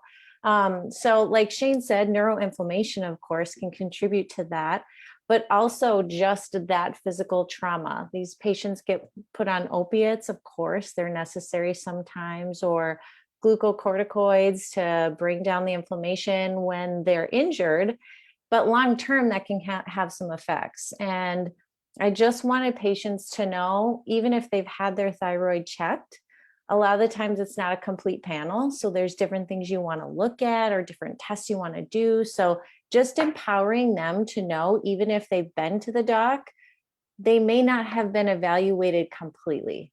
And so there's different things you can do. Yes, there's medication, but there's also nutraceuticals. With functional medicine protocols, I've seen some amazing things with my patients and thyroid and hormones and all of the things that we can address with them. So I just wanted them to know that there are other things that can be looked at that maybe haven't been assessed yet. Awesome. And you have been working with me, getting all my nutritional stuff squared away. And I will add that you are my favorite torturer in the world. She is an expert at Graston and cupping, and I have the bruises to prove it. So thank you. You're one of my favorite patients to torture. Awesome. Okay. I think that was everybody. I'm pretty sure I didn't skip any of you. So I'm going to bring you all back in here now. And there, I think we should all be in here now. Emily, can you confirm that? So I'm going to open up the Q&A tab here. We've had some questions, And I'm actually going to start with one that was emailed to me ahead of tonight's event, and it was directed towards Deborah Zielinski, asking if brain glasses can help with dysautonomia. The answer to that is often yes. Sometimes it needs a multidisciplinary approach, but based on the HPA axis for the, like we just mentioned, the hypothalamus, which is directly connected to the retina, and that affects the pituitary, and that affects either the adrenal gland or the thyroid. So you have an HPT axis or an HPA axis. And the answer is yeah. We have a lot of patients with dysautonomia. POTS is actually one form of dysautonomia, and that's in my chapter. And we have many, many successful POTS patients. We get a lot of patients also with Ehlers-Danlos because they have a triad. So the answer is very often, but sometimes you need the HBOT and the nutritional aspect and the acupuncture and other types of practitioners in addition. The brain glasses affect the external environment. Sometimes you need more on the body and the mind. But together, there's there's no limit to what your brain can do. Awesome. All right, so I have a few questions here, and if anyone else has questions, please submit them through the Q&A button. Don't put them in the chat. Please use that Q&A button. Excuse me. So Sandra had a question. Do they work with brain bleeds, and who are the doctors from Michigan? So our doctors from Michigan are Nathan Kaiser and Aaron MacArthur. So if you guys want to... No, not Aaron MacArthur. Sorry, J.R. Muldoon. I get you J.R. two. Muldoon, there you go. I'm so sorry. I look like I'm from Michigan, but I'm Maine. It's pretty cool. We'll take you anytime. I'm coming, you know that. Don't threaten me with a good time. And then somebody asked, Baymax asked, what was the name of the app you mentioned? And based on when you submitted that question, I think you're referring to Clubhouse. And so that is a new social media app. It's audio only. It's actually iPhone only also. It's kind of elitist right now. But like I said, Tatiana, follow her. She is the Clubhouse expert. Is anyone else here even on Clubhouse? Any of my other docs? Oh yeah, Nate. Okay, Bagnell. Hopping on that train. Okay, next question. Okay, this says question for the first guest, which that was Ayla. Can you explain the difference between acupuncture and dry needling? What are the possible applications / benefits of one versus the other for brain and neck injuries? Yes, I'll start out by just saying that the most important thing is that you find somebody who is very good at doing what it is that they do in regards to treating the brain injury or the trauma to the neck. So whether that practitioner uses the dry needling techniques or whether they call themselves an acupuncturist, I think the most important thing is that you're working with somebody who does have a specialization in those areas. The difference between dry needling and acupuncture, if you look at it from a curriculum perspective, is that dry needling is 100% rooted in anatomy. And the goal is to insert a needle with the intention of manipulating and changing the local tissues, meaning the connective tissue, the muscles, and then also having an impact on the nerves. And so the difference is that when you're doing dry needling, you are not using what would be considered the international nomenclature of acupuncture points. You're really focused on addressing a specific body tissue.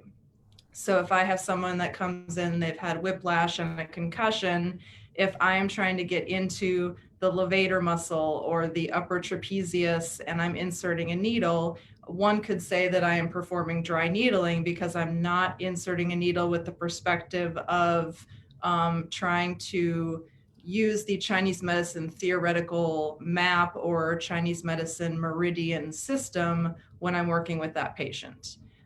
So I hope that that explains a little bit of the difference.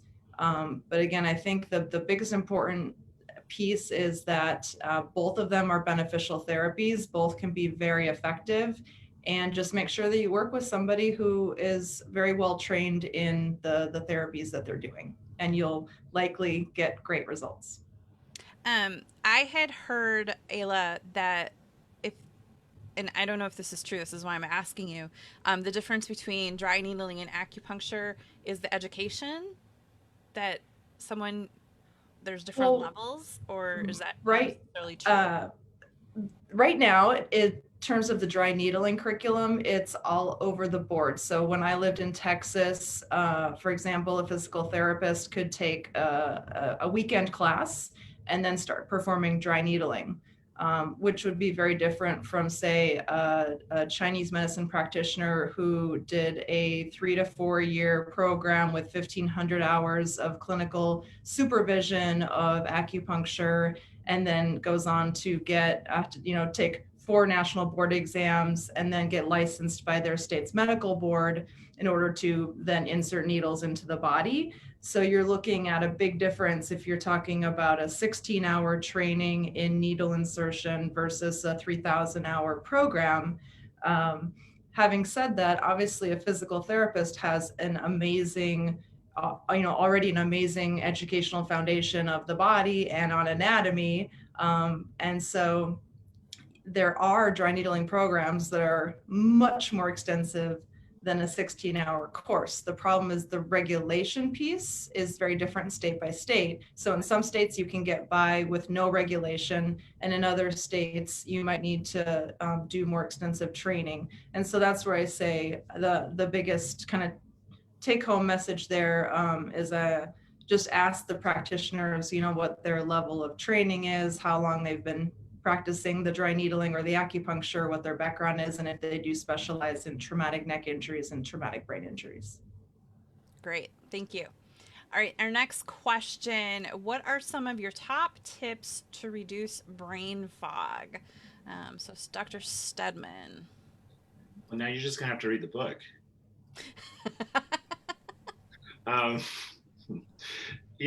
Some of the top tips that I put in there is, if you have access to things like fish oil and turmeric, I was kind of mentioning those. I mean, those are top. I mean, in our office, we have the capability of doing, IV therapy, so to do IV glutathione, at a high dose is pretty awesome.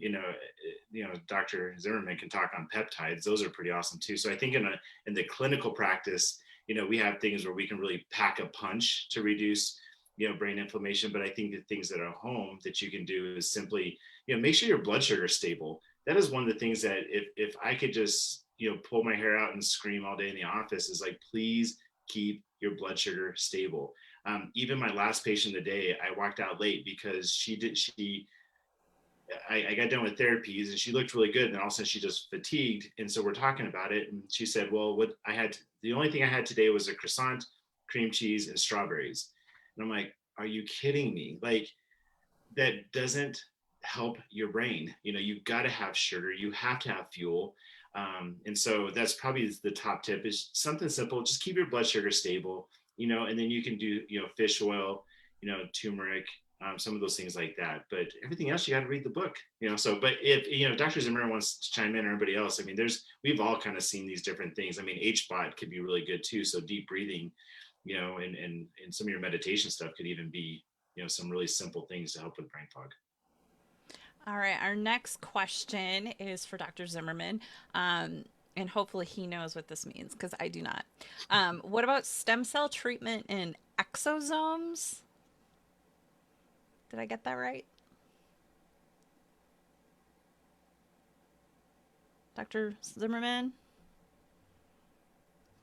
Yeah, so, peptides are different than stem cells and exosomes. A lot of people are using them, but due to things with the FDA, you're really seeing a lot of clamping down on stem cells and about, are they really being administered right? So one of the big upsides about peptides is because they already occur in our body, they've got receptors of where they're going to go. And so some of the people who use stem cells as well as exosomes, they will use the peptides as signaling molecules because, for example, dihexa already has its receptors this can go to in the brain to improve how the brain connects. And so you say, okay, let's signal it and then bring in the exosomes and the stem cells with it. All right, thank you. Next question is for Deborah Zielinski. What is your experience with Irlen syndrome? And is that the type of brain glasses you use? The answer is no, that's not the type I use. It's Mears Irlen. Irlen put her name all over it, but Mears discovered a lot of it.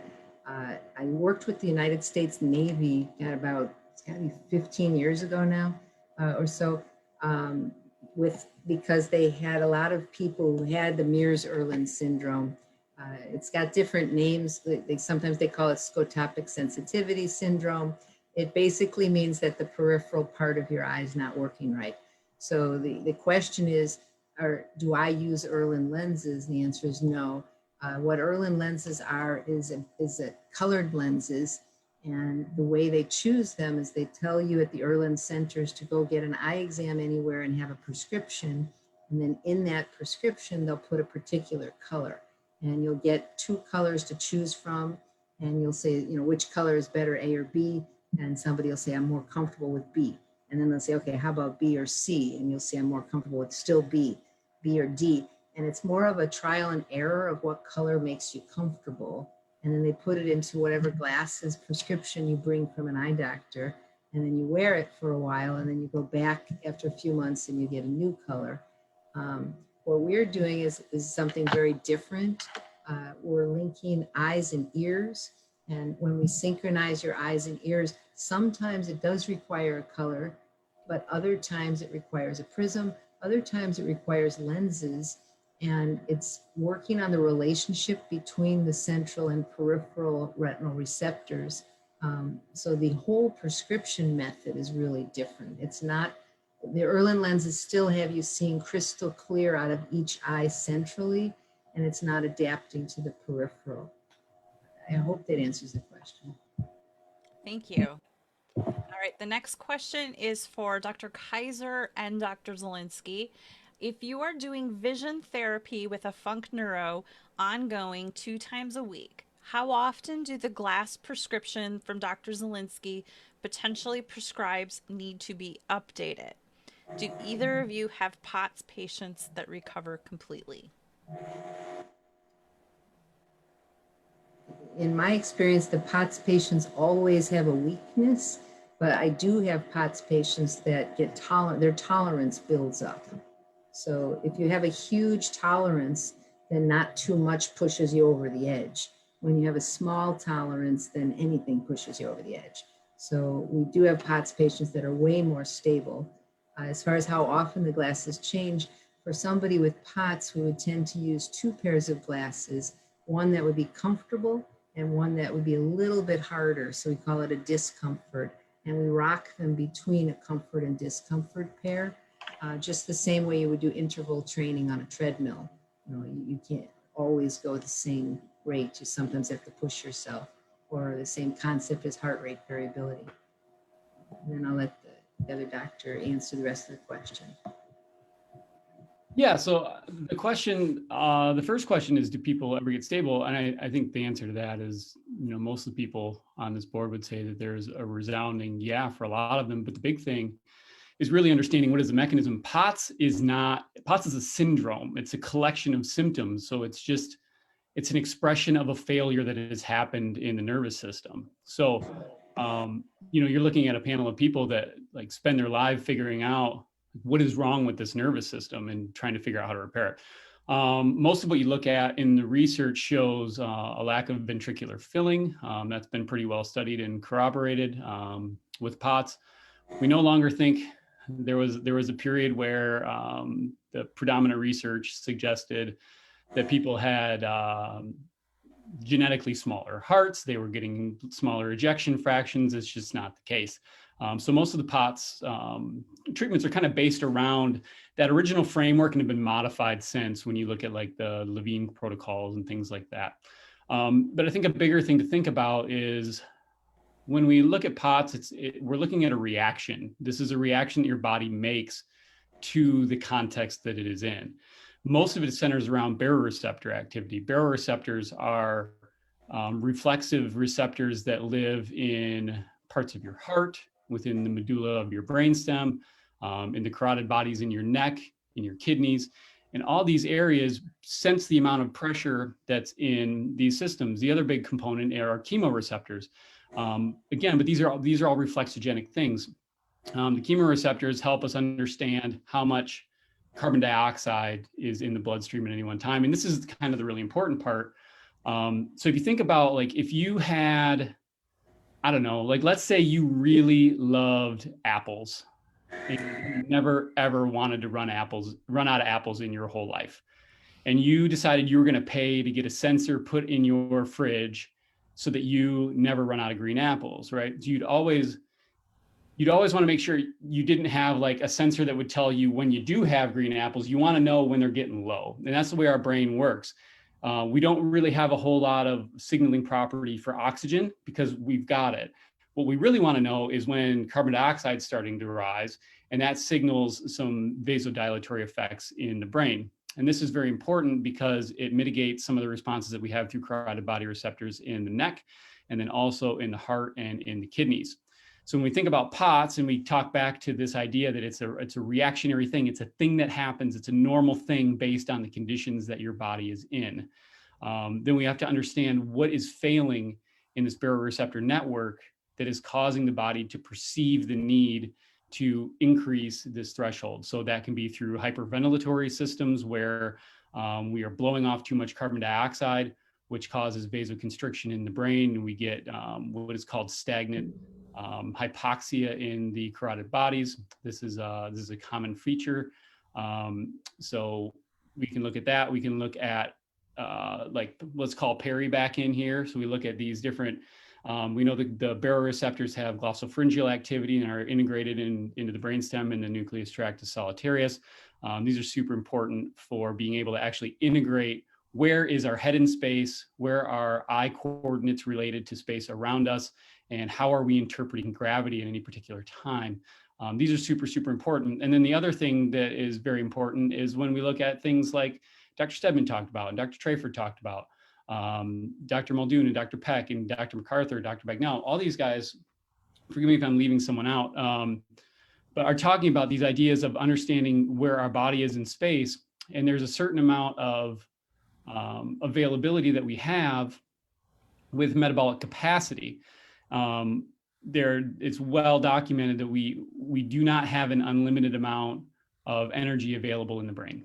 It's just the way it is. So when we have errors in the system, we're forced to use that energy in a different way. And if we are using it to make up for adaptations that we have, our tolerance, like Dr. Zielinski talked about, becomes very low. Our tolerance for anything out of the ordinary becomes very low. So if we are busy spending all of our juice on dealing with stuff we're doing wrong, then we can't really spend it on more complex activities. And that's really what we see. So I'm going to try to keep my POTS diatribe lower. I know you guys know I could talk about this for a while. But to go back to your question. You could talk like for a week straight about it. To go back to your question though, we see the biggest thing about resolving things like POTS are looking at what is the failure, why is the body having to make this response, and what do we do to solve that?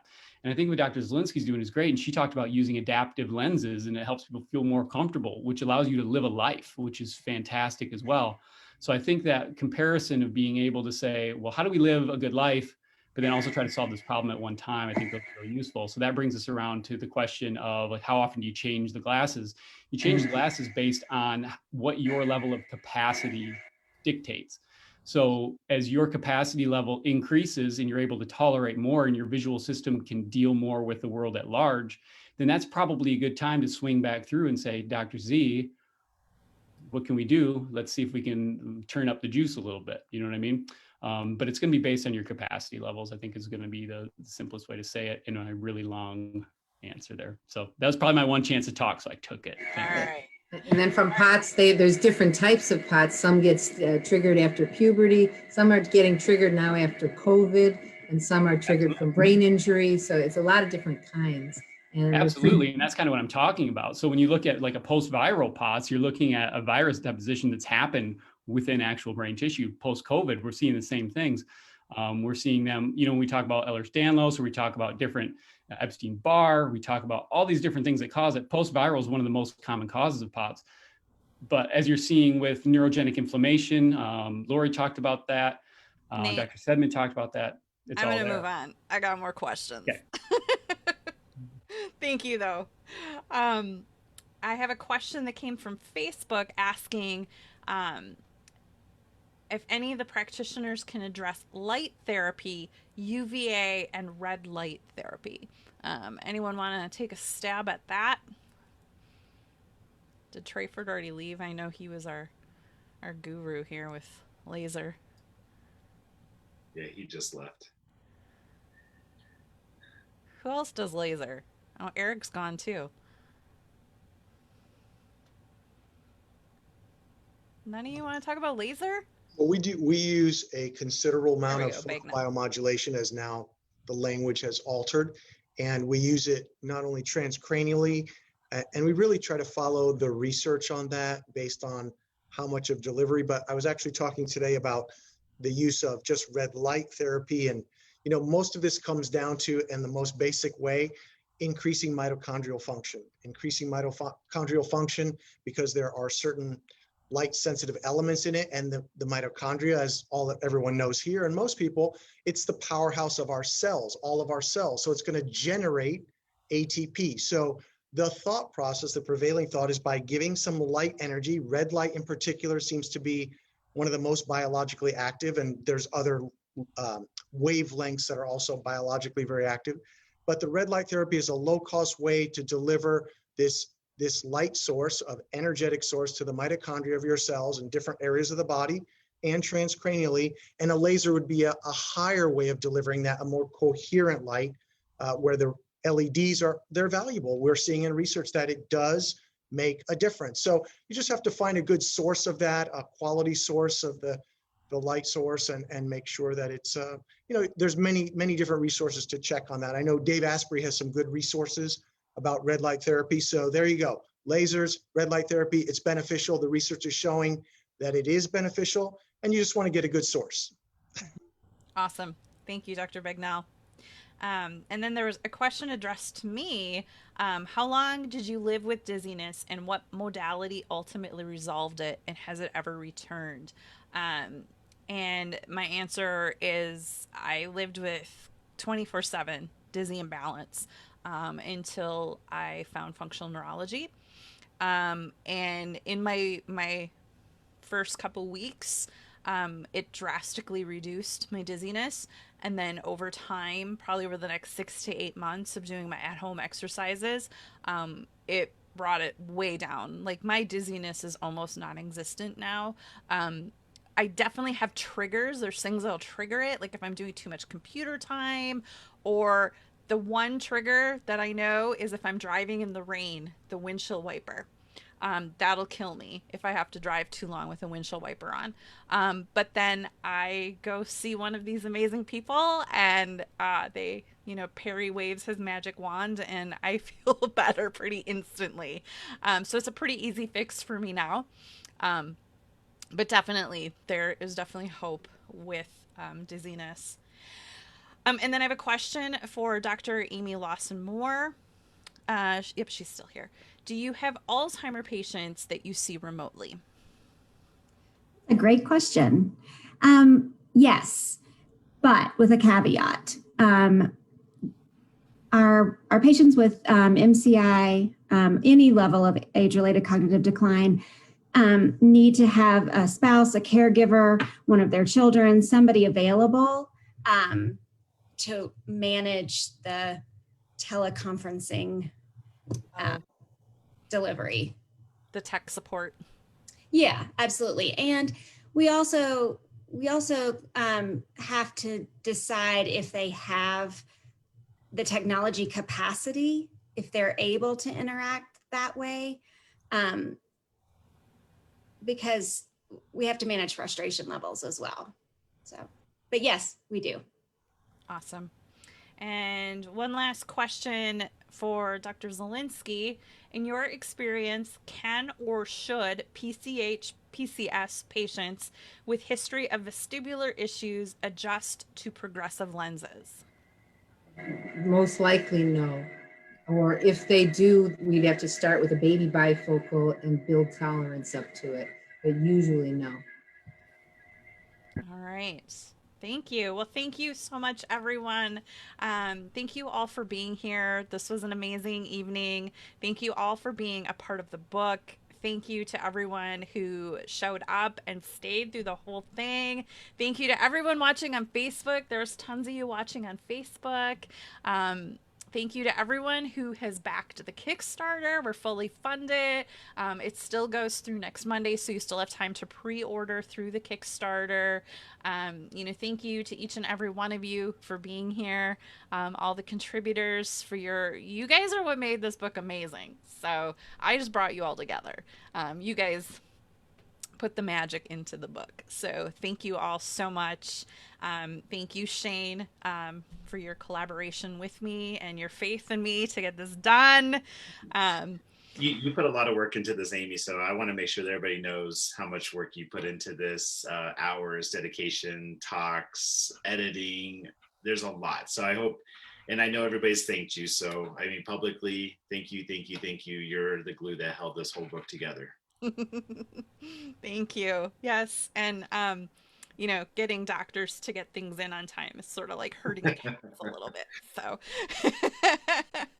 thank you to those of you who are very punctual.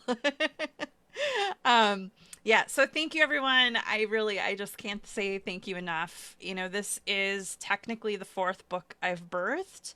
The first two were my story. The third one was an anthology of survivor stories. But this book, I think, is probably one of the most important ones I've done. Just knowing that it's going to help people find these different modalities and help them, find the right treatment, give them hope. I just hope people don't have to wait 2.5 years like I did. And I know that there's people who are much further out than me before they find the help. But I just really appreciate all of you for being here. Thank you so much. Thank you all for doing your videos, and the Concussion Discussions series will launch March 22nd. Definitely go to concussiondiscussions.com and get registered for that. You'll have immediate access to season 1. Which some of these lovely people are on season 1 as well. So check it out and get registered for season 2. And I feel like I'm missing something, but thank you all. Yeah. Thank you, everybody. It was awesome. Bye, everyone. Have a great night.